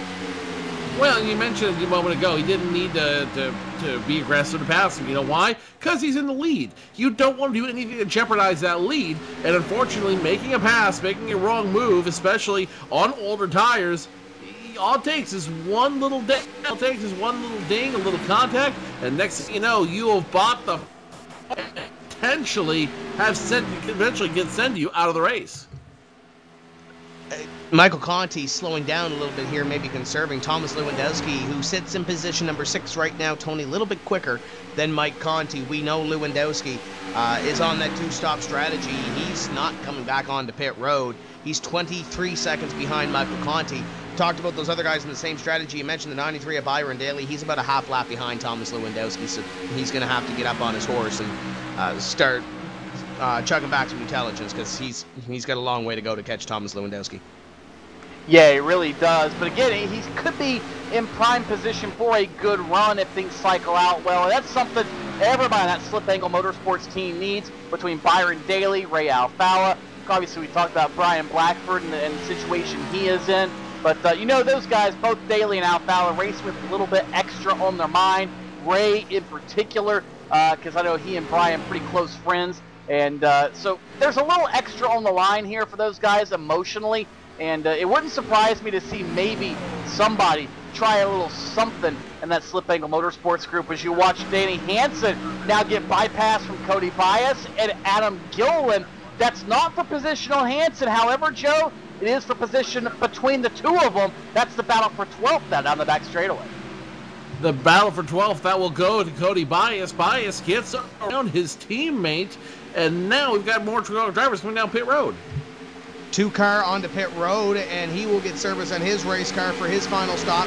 Now keep a half eye on the 5 of Mike Conti, and when he decides to come down into pit road and see what Ray Alfalla does do as Conti does stay out. Tony, you think this is going to be 2 tires? I think it's almost going to have to be 2 tires. You're going to take some fuel, but it appears, yes, now they will actually get the right side up in the air on the Alfalla machine, and it will be 2 tires and virtual Sunoco Racing fuel to top off the tank. Alfalla down and away. Be interesting to see where he cycles out. Byron Daly motors by him on the racetrack, so Alfalla is back to at least 10th, 12th, and then some through the running order. Mike Conti might be doomed for a similar fate. In fact, here he comes, Joe, peeling off the banking of turn 4. Michael Conti, textbook, and slams the brakes on that 5 machine. Looks like he had some trouble slowing down to get on pit road. Able to corral it, though. He now goes down 45 miles per hour down pit road, and it was going to at least be a full tank, or at least a partial tank of fuel, maybe 1 can, maybe half a can, and maybe is there going to be any tires? That's the big question. The tires will not go. Yes, check that. They will. Right sides go up. 2 virtual Goodyear Eagles. A splash and go for Michael Conti. So that should hand the lead over to Danny Hansen in the 32 car and Nick Ottinger in the 05. They run down the back straightaway through corners 3 and 4 and in a lot of heavy traffic is the 32. 32 pit in this time. The Pro Geek Consulting Ford down on the pit road. Nick Ottinger in the 05 will stay out and will lead a lap. That is a bonus point for Nick Ottinger in the 05 car. So if you're keeping score, the 26, I believe, out of our top 4 contenders in this championship, Tony, is the only one not to lead a lap this evening.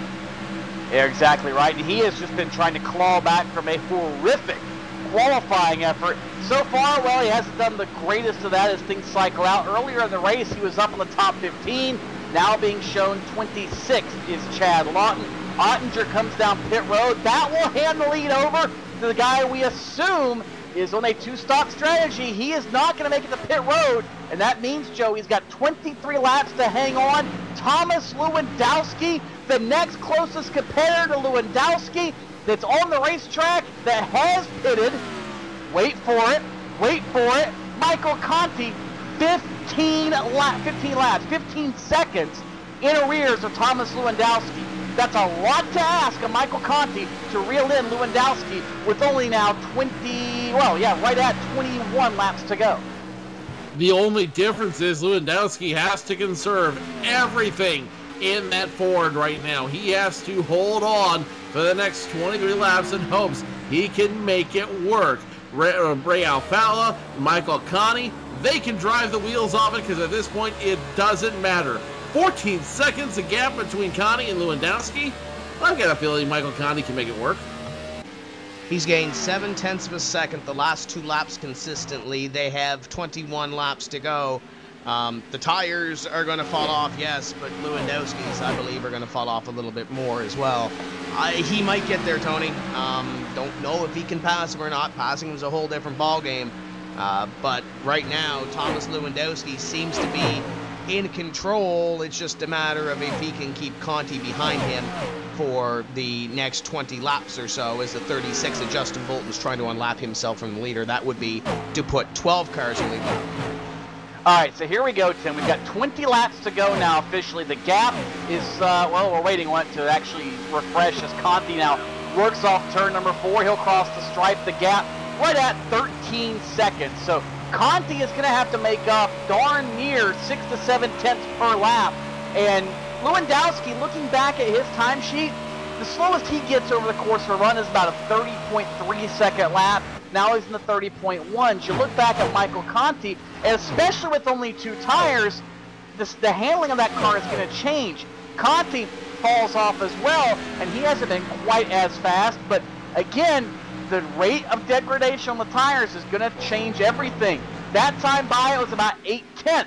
If he gets to Lewandowski at this rate, Joe, it's going to be within 2 laps to go, because Conti is going to have something, well, I don't know, it's going to be close. Let's put it to you that way. It's going to have to maintain the 7 to 8 tenths per second differential, and that might be a little easier said than done. 12.1 seconds, the gap last time. Oh, check that, 11.115. That's the gap between Conti and Lewandowski. Conti is coming on hot, and I hate to say I told you so. In fact, you know what? I'm going to wait till after the race to say I told you so, because Michael Conti looks like a rocket sled on rails right now, and he will not stop till he sees checkers. Yeah, I think Conti will probably get their Lewandowski that time by 30-20. This time by for Michael Conti comes across the line at a 29 at 39. So there's another, what's that, 8/10 of a second or so. Yes, if a yellow does come out, it does throw it all off. But right now, Conti in position number 2. Brad Mahar has fallen back to 3rd. Alfala 4th. And he has Landon Harrison behind him. I believe Alfala just passed the 89. Who was running in position number 4. And the last time that I checked with Jordan Hightower, it looked like Landon Harrison was running like an undercooked cake.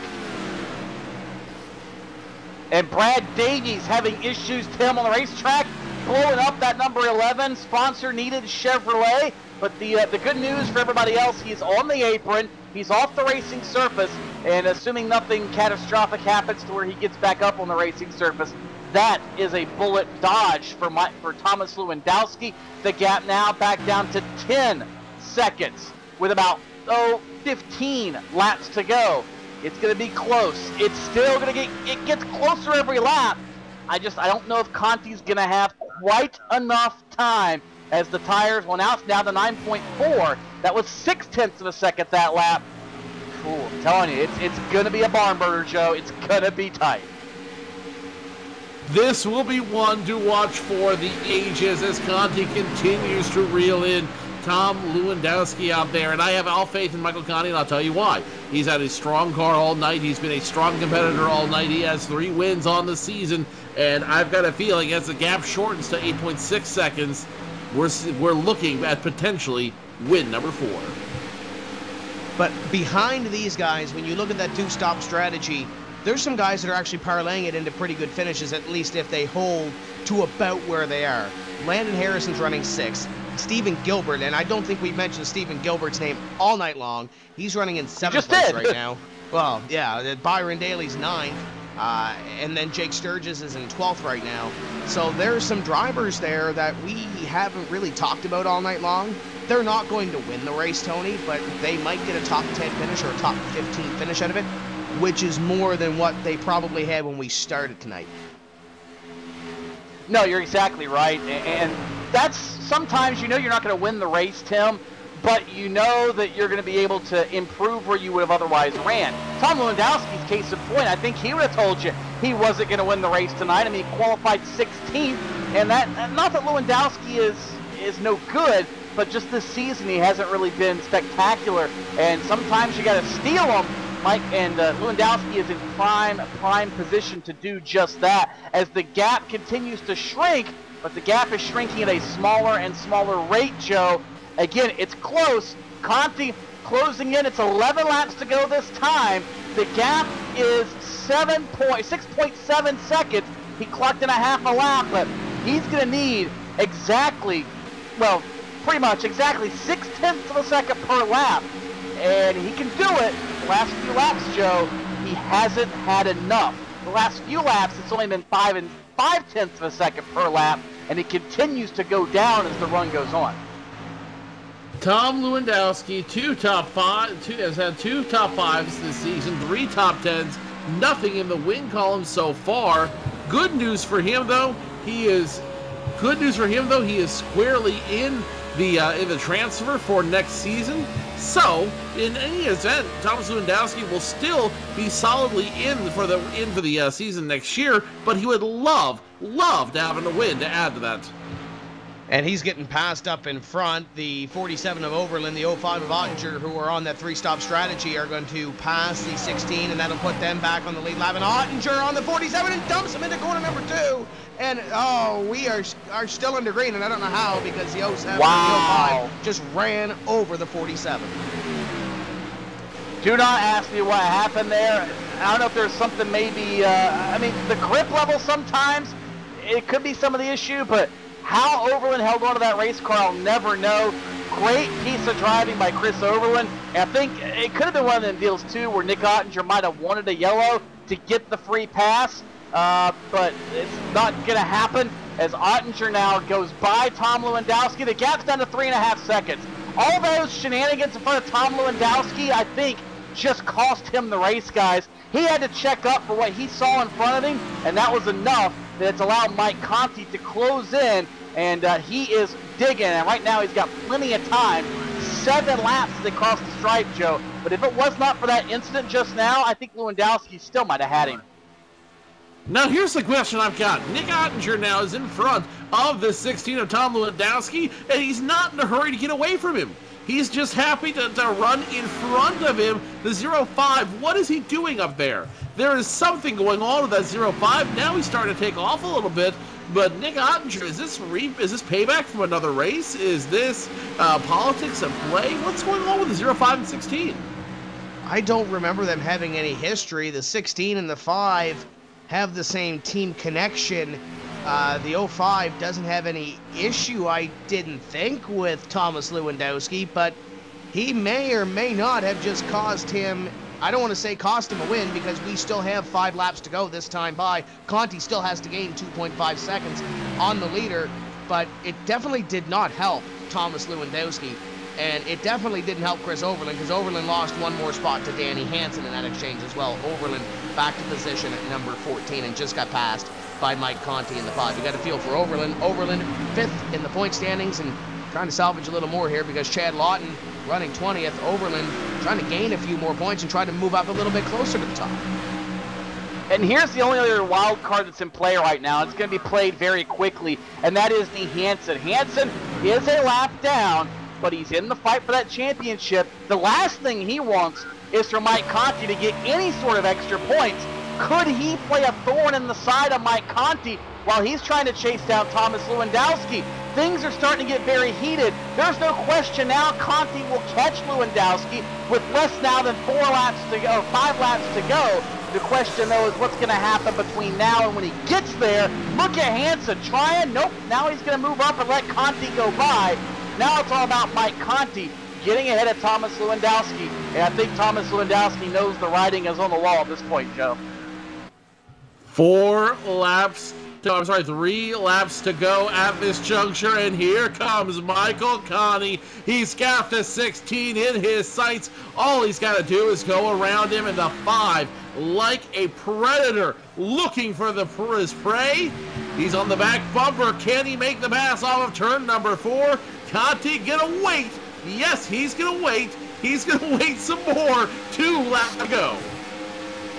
2 laps remaining in this event. The 16 of Thomas Lewandowski trying to hold off the 5 of Conti. Conti to the outside and trying to rim ride to the lead position. Lewandowski throws a little bit of a block.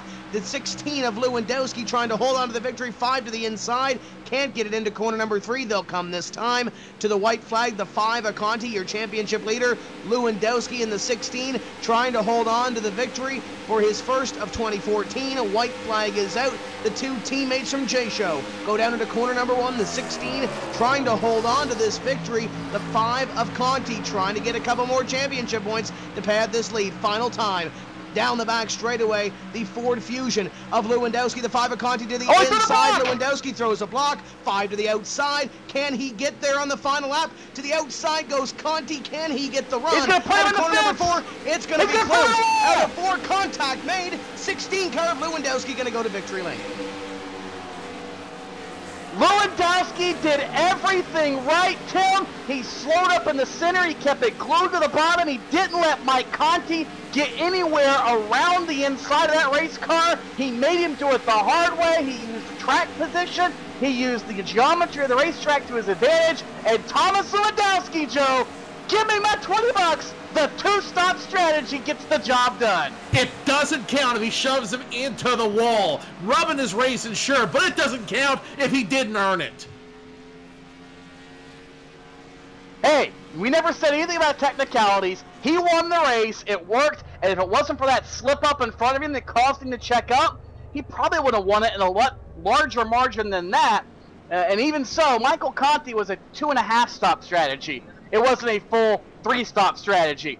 And Lewandowski coasts down to his pit stall. He gets the job done, Joe. What a job by Thomas Lewandowski, Tim. Yeah, Lewandowski ran out of fuel on the cooldown lap into corner number 1. Just enough fuel to take away the victory here this evening. Conti in second, Alfala, Bias, Gilliland going to be your top 5. Great night for CBR as well in the top 5. We're going to step away for just a few moments' time, and we'll bring you back to the post-race show for round number 14 of the NASCAR Peak Antifreeze Series powered by iRacing.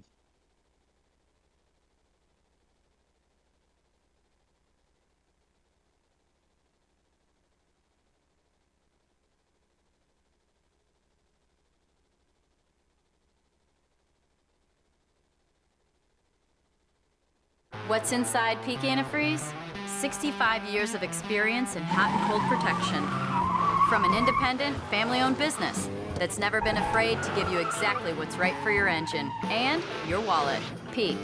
Run true.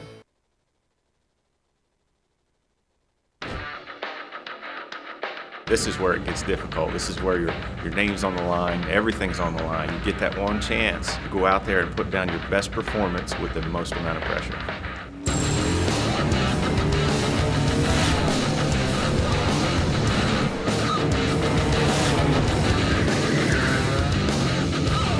You got to take this race car, this whole new group of people, go to the racetrack, somehow impress them, and oh, by the way, you got to do it now. It's now or never. First thing that went through my mind was like, no way. Just be real important to try to figure out how to keep the tires under him and run a smart 150 laps. They might bump him around a little bit, but what doesn't kill you makes you stronger.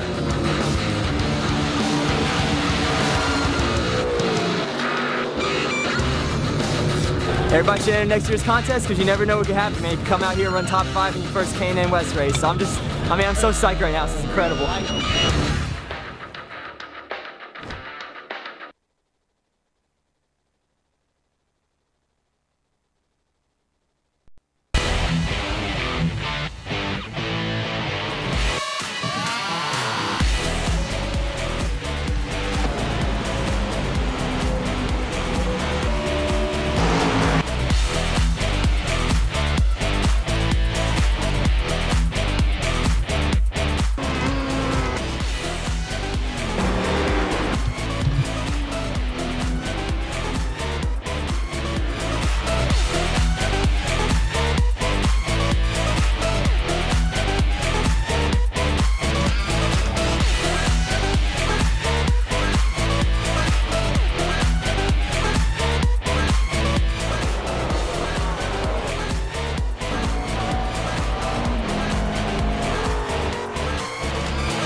Welcome back to round number 14 of the NASCAR Peak Antifreeze Series powered by iRacing, awaiting our winner, Thomas Lewandowski, who finished off with Michael Conti.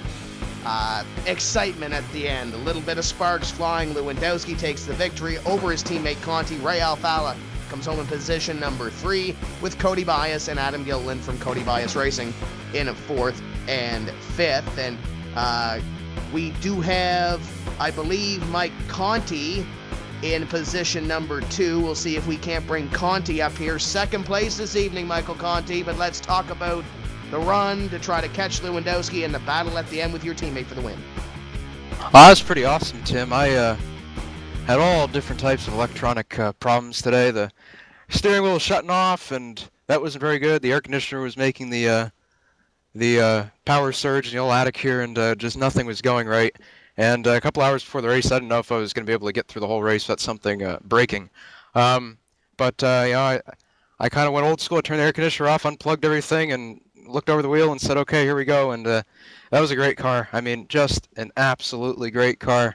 Best car I've ever had at Atlanta by a mile. I'm glad that if I had to finish second tonight, it was to Tom, because he put a heck of a lot of work into it this week, along with myself, and Jason Loafing helped out too. Just a great car, great finish, typical Atlanta finish. So just a fun race. I wish I could have won, but I'll take the points. So we gained a little bit more on Ray and Chad, Nick. So overall, it was a really good night for us. You mentioned net gain of 2 points going out of this race at the Atlanta Motor Speedway over Ray Alfalla. Obviously, with Nick Ottinger having some issues in the closing laps of that race, he's going to finish in 10th, and Chad Lawton going to finish a little bit further down the list as well in position number 19. Are you feeling any more comfortable after this evening when it comes to the point standings? Well, yeah, coming out of here with another 2 points, I mean, it's not a lot. If we would have won, it would have been another 3 or 4, but I mean, that car tonight was just something else. I mean, that shows me that we now have the cars, at least at the intermediate tracks, to really run with these guys, and we're not behind anymore like we have been the last couple intermediate races. We're there, and we showed them tonight that J-Show's got a lot of speed. All of our cars were really fast. Unfortunately, Brian had some problems early on, but Danny was fast for most of the race. Tom was fast in the long runs, and I mean, I just had a blast leading a bunch. So we go into the next 3 races. Darlington, it drives like an intermediate track, so we'll be good there.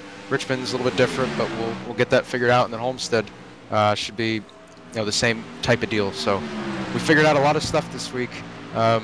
Just a lot of hard work from everybody at J-Show, and I can't thank all of them enough for their help, and all of our sponsors that back us: Garcerel, Main Performance PC, at Jeremy Lukaszka, JDR Graphics, just everybody that puts time into this. Abuto, I'm just ecstatic that I can go into the last 3 races and have a points lead, have a decent points lead, and still having fun. So it's been a great season, and once again, congratulations to Tom for the win. It was a really good strategy, and I had a blast running with him.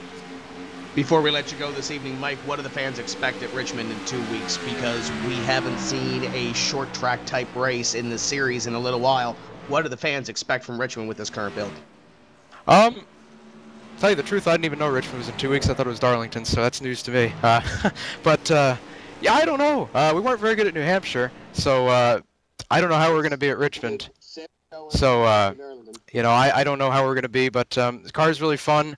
iRacing's done a great job putting this car together for this build. It's improved in a lot of different ways. The tires are the best they've been in a long time. So it's going to be great racing. Great caution-free race tonight. Strategy, everything. Last lap battles. I mean, I wouldn't expect anything less at Richmond. As long as everybody can keep their heads on straight and just get a few laps under us, so we don't have a bunch of cautions, it'll be another great race. And whenever Darlington is, that'll be fun too. But like I said, what a fantastic night.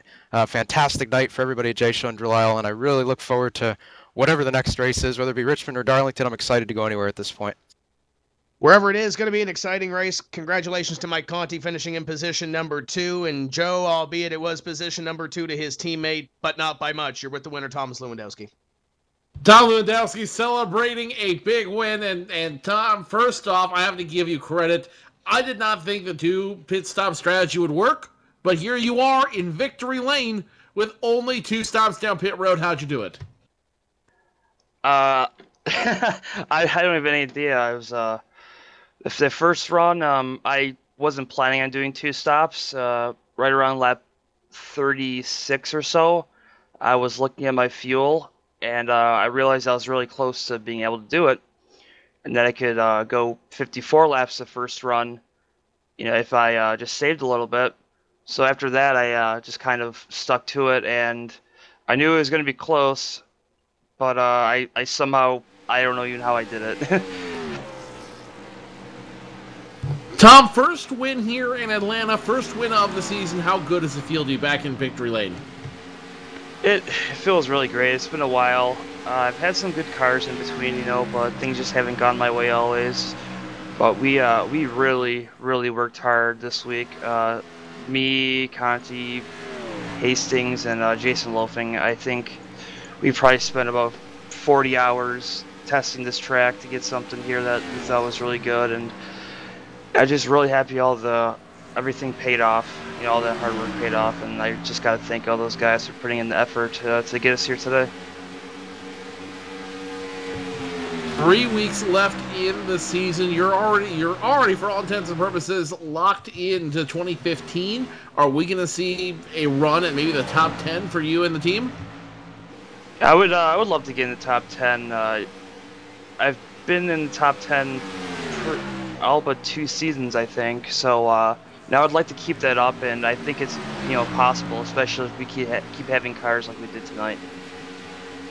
Tom Lewandowski makes the 2-stop strategy work for him. He will find his way to victory lane for the first time in 3 years and for the first time ever at Atlanta Motor Speedway. Congratulations, Tom. Great win tonight. We will see you in 2 weeks.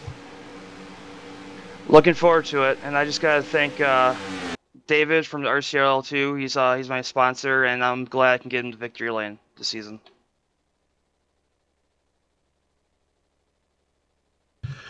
Tony Stevens caught with our third-place finisher, Ray Alfalla.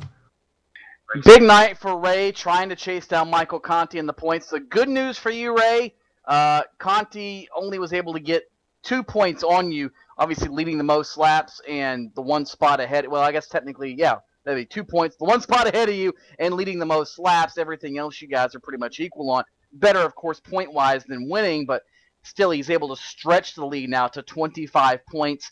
Is that a gap that you can overcome in the final 3 races? Well, yeah, after what happened last year, I think any gap is, I don't think any gap is safe. Tonight, mostly just fought a car that was a little too tight. I mean, we were about second best.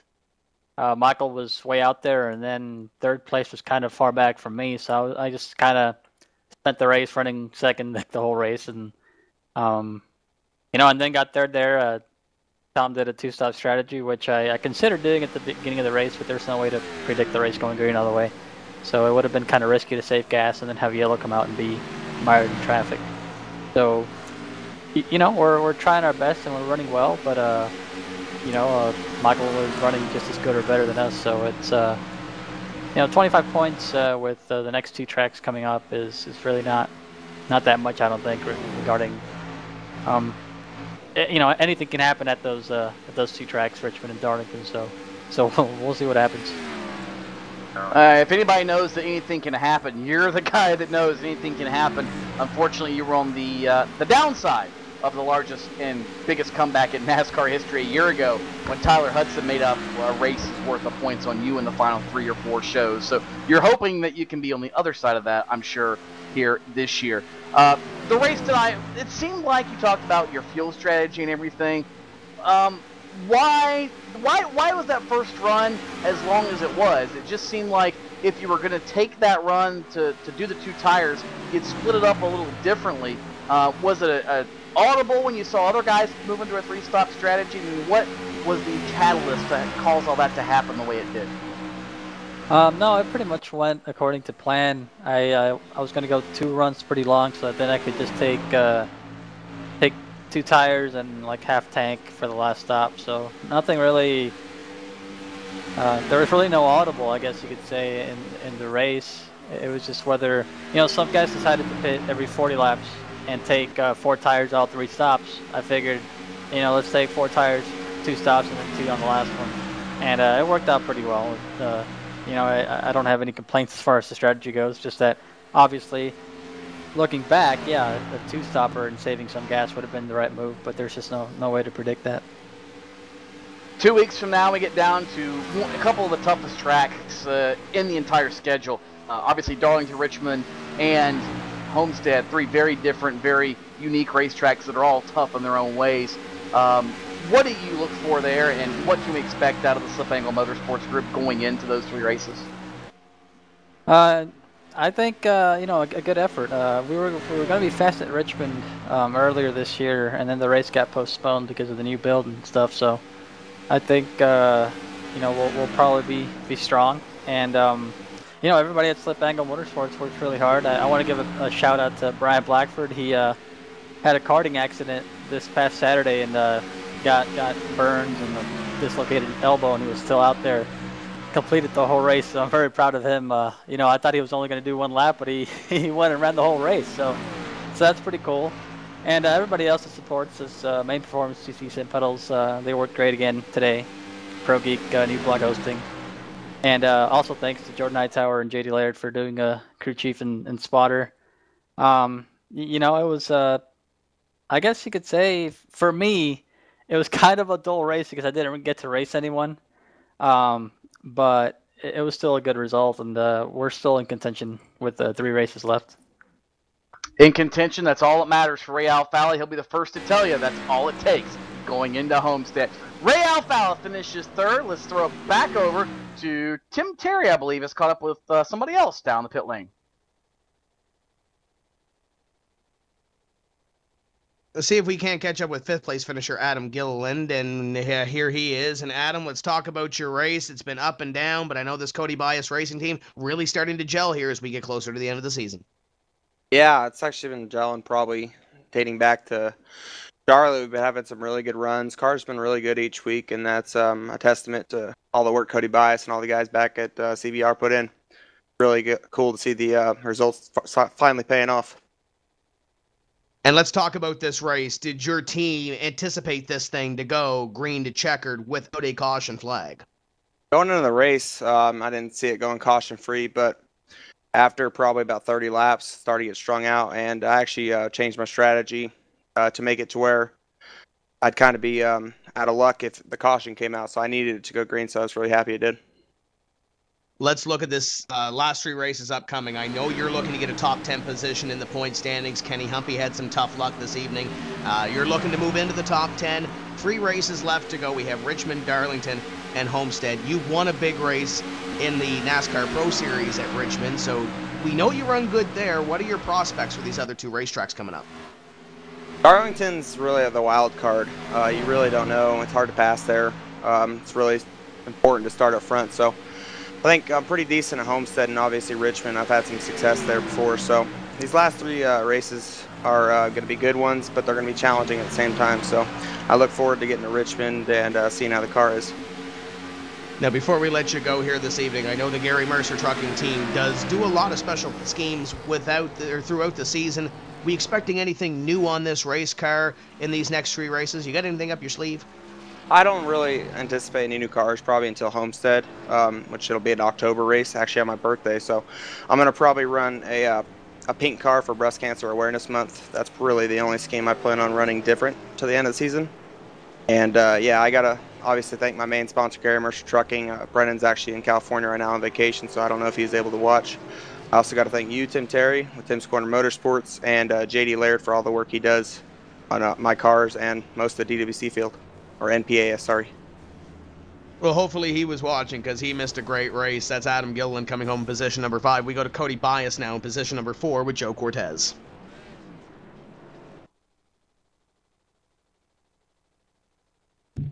As I try to catch up with Cody Bias here in just a moment, you brought up. I'm sorry, Adam brought up a lot of good points, especially for Cody Bias Racing is moving into these final races of the season. Cody Bias now joining me here on the microphone, and Cody, Adam brought up a very good point. Cody Bias Racing as a team seems to be gelling very well right now, and it couldn't come at a better time with only 3 races left in the season. Looks like you guys are building up for big things for the rest of this season and into 2015. Yeah, I mean, definitely. The cars have been getting a lot better throughout the season. When the new build came out, when we had the new ride high rule, we were a little behind, but week by week we've slowly been making gains, and we put a lot of work here at Michigan for the NIS guys and for Atlanta for DWC. And we hit on something I think that's going to help us for the rest of the season. So hopefully from here on out our cars will be stout and something we can contend with. And we're starting to show the results that we know we're capable of. Always a good feeling. Tonight, your second top 5 of the season. How good does it feel to know that you guys are really coming back on the up and up, and you feel like your team is going in the right direction? Oh man, it feels great. I mean, it's showing that all of our hard work is starting to pay off. We might not have had the quickest car out there tonight, but we definitely had one of the most consistent ones, and that's all we could really ask for.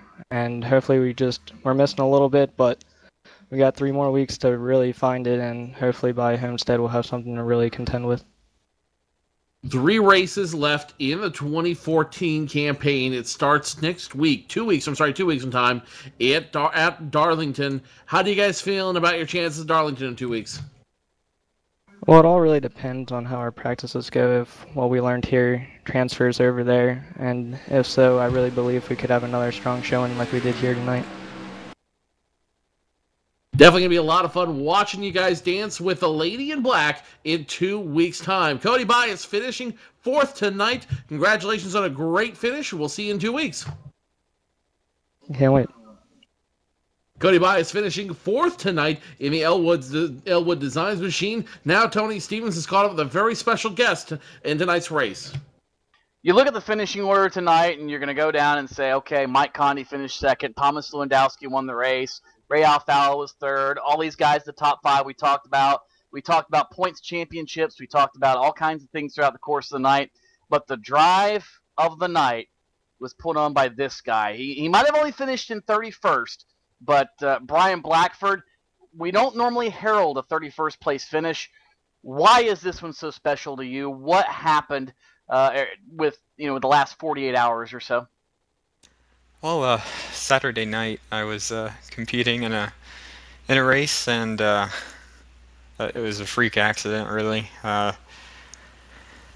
My cart caught flame, and there was an explosion, and I broke my elbow pretty severely, and I have 2nd and 3rd degree burns on my back, pretty much throughout the entire surface of my back. So yeah, tonight was a little uncomfortable to say the least, but I'm just so fortunate just to be here, and this is how much I love the series. Really, it's really special for me to be able to come home and actually compete in this race. Honestly, this morning, actually last night, was probably one of the hardest nights of my life. I was struggling really bad, and I knew I wouldn't be able to race today if I started taking pain medication. So I avoided those as much as I could, and the option became available to actually leave the hospital today and probably go back in about 10 days or so and do a skin graft then. But for right now, I'm just healing up. And we're glad you're with us. We're glad you got through that. You're healing up in such high spirits, Brian. I mean, so many people have been in auto racing accidents before, and we talk about at the cup level, it's their job, it's what they do, and we expect it of those guys. And while you're at the top level of sim racing, I think it serves as an inspiration for everyone. I mean, we've got, within the iRacing community, there are a lot of internal inspirations. We look at Morgan Schuley when he was with us and how he shared his battle with cancer with us, and so many others that take those burdens that would be so difficult for other people and share them with the iRacing community. This one seems to be yours. How important, even though we all compete on the racetrack, how important is the community itself to you and what you're now going through trying to recover from this accident? Oh, it's pretty much my life. I have many friends within this community, and they are just incredible inspirations to me. And Ray Alfalo, Byron Daly, my teammates, everybody on Slip Angle Motorsports, they're so supportive, and I've met so many people just by sim racing, and I've met countless, probably a couple dozen, if not more, sim racers, and I really do like everybody in this community, and I wanted to show my support of the series, and I thought that this would be a perfect opportunity to show my dedication to everything, and to my team, and I think I didn't get in anybody's way, I don't think, but I was able to stay out of everybody's way for the most part, and I'm really happy that it went pretty smoothly, and can't thank everybody. My team owner Lisa Pineda, she's great, and I'm not gonna lie, that was really difficult. So I'm gonna probably go to bed here pretty quickly. I was going to say, you're probably exhausted, and rightfully so, but man, what a performance. We're so glad to have you here. We hope to see you in a couple weeks, but more importantly, we hope everything goes well. Obviously, you've got a long road ahead of you, but it sounds like the doctors and everybody have done everything they can. They've given you the latest, greatest as far as treatments and things go to pull off some of the miracles, as you and I were talking earlier, that they have so far is absolutely astounding. Prayer is answered, no doubt. And we look forward to seeing you on the racetrack again, hopefully in 2 weeks, but certainly once all these procedures and things are done, Brian. Yes, I'll try to make it back for next race. That one might be a little more difficult, but if if there's more cautions next week, I think I'll be a little bit better off. But the biggest thing I just want to get out there is that I really am thankful for everybody's support, and I can't wait to get back to full health, and gotta thank my sponsor Immunotech. You can visit www.immunotech.com/black, and you can find a variety of health products there that I'm currently taking to get me back to 100%, and Immunical is one of the biggest products I use, and it strengthened my immune system to allow me to be able to do this. I don't know if I could have if I didn't have that product available to me. So just gotta thank them, and StemSimX, Slip Angle Motorsports, Snow Cone Productions, Ford, everybody. It's just it really touches my heart to see all the people support me and try to get me feeling a little bit better based on the circumstances. Well, again, we certainly hope you feel better. Get yourself some rest. Take care of yourself. That's Brian Blackford. The finish doesn't show the real effort he put out tonight, as we talked about his story just now. If you're interested in keeping tabs on things that are going on with Brian Blackford, there's a hashtag we just started tonight. Hashtag GetWellBB33. You can use that on Twitter, Facebook, Instagram, any of those, to help keep up with everything Brian's doing. I'm sure team owners Lisa Pineda will keep everybody updated there. Obviously, on the iRacing forums, there's going to be a little bit more of a formal release and information coming out soon, where if you'd like to help contribute to the expenses of Brian Blackford and what he's going to have to go through, and not just the medical expenses, there's also many other expenses of daily life that insurance and all these other things don't necessarily cover. All that will be out there as well, and we'll try to keep you updated here on PSR TV each and every time we're on the air throughout the end of the 2014 season. Tim?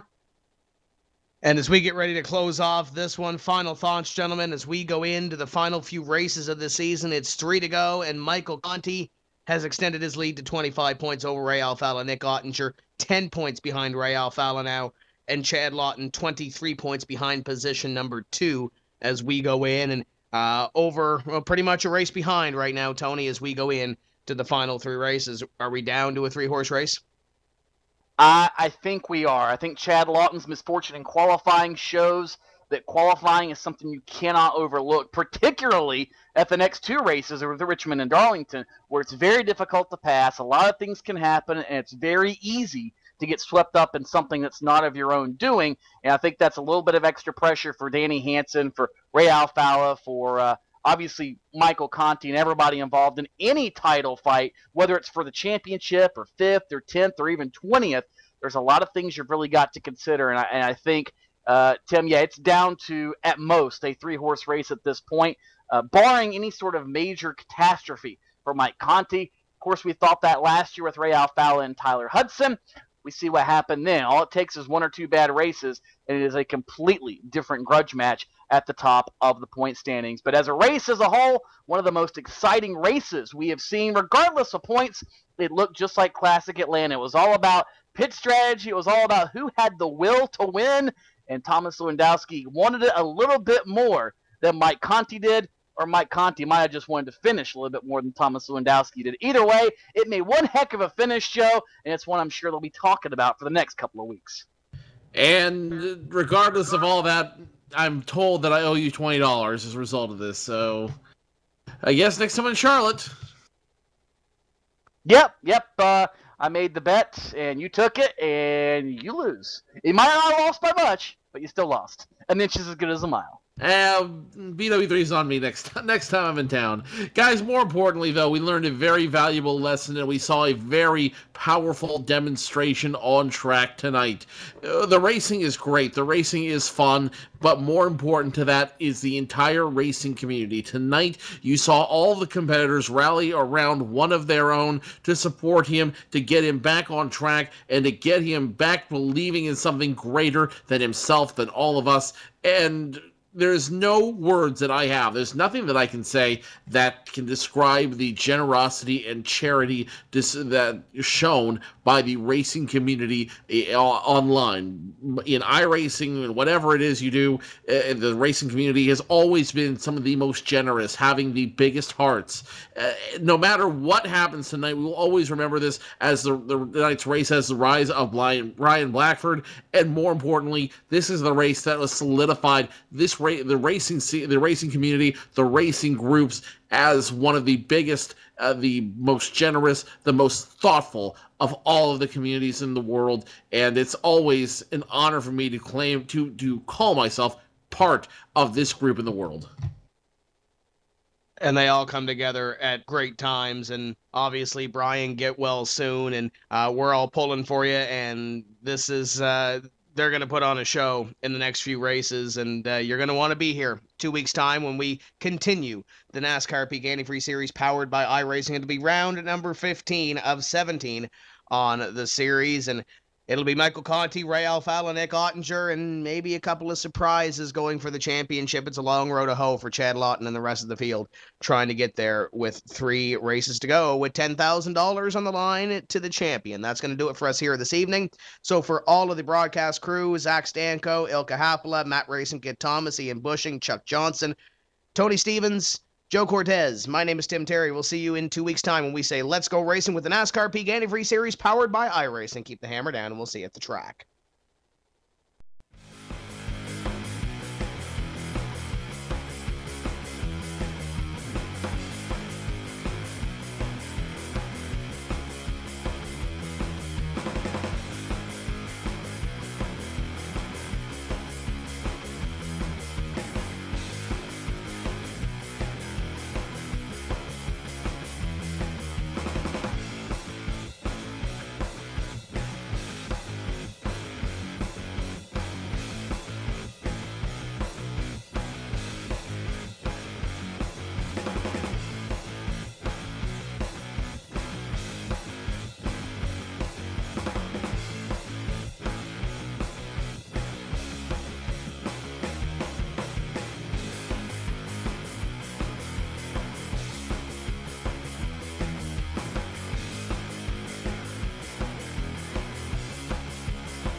What's inside Peak Antifreeze?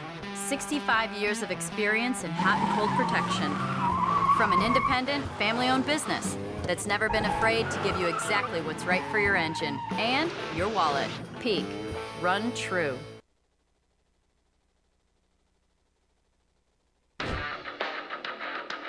This is where it gets difficult. This is where your name's on the line, everything's on the line. You get that one chance to go out there and put down your best performance with the most amount of pressure.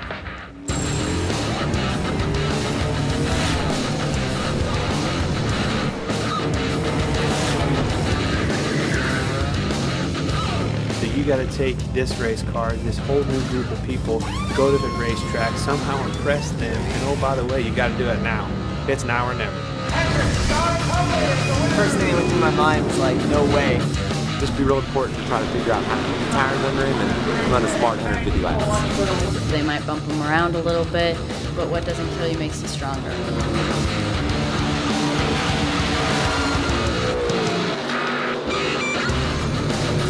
Everybody should enter next year's contest because you never know what can happen, man. You can come out here and run top 5 in your first K&N West race. So I'm so psyched right now. This is incredible.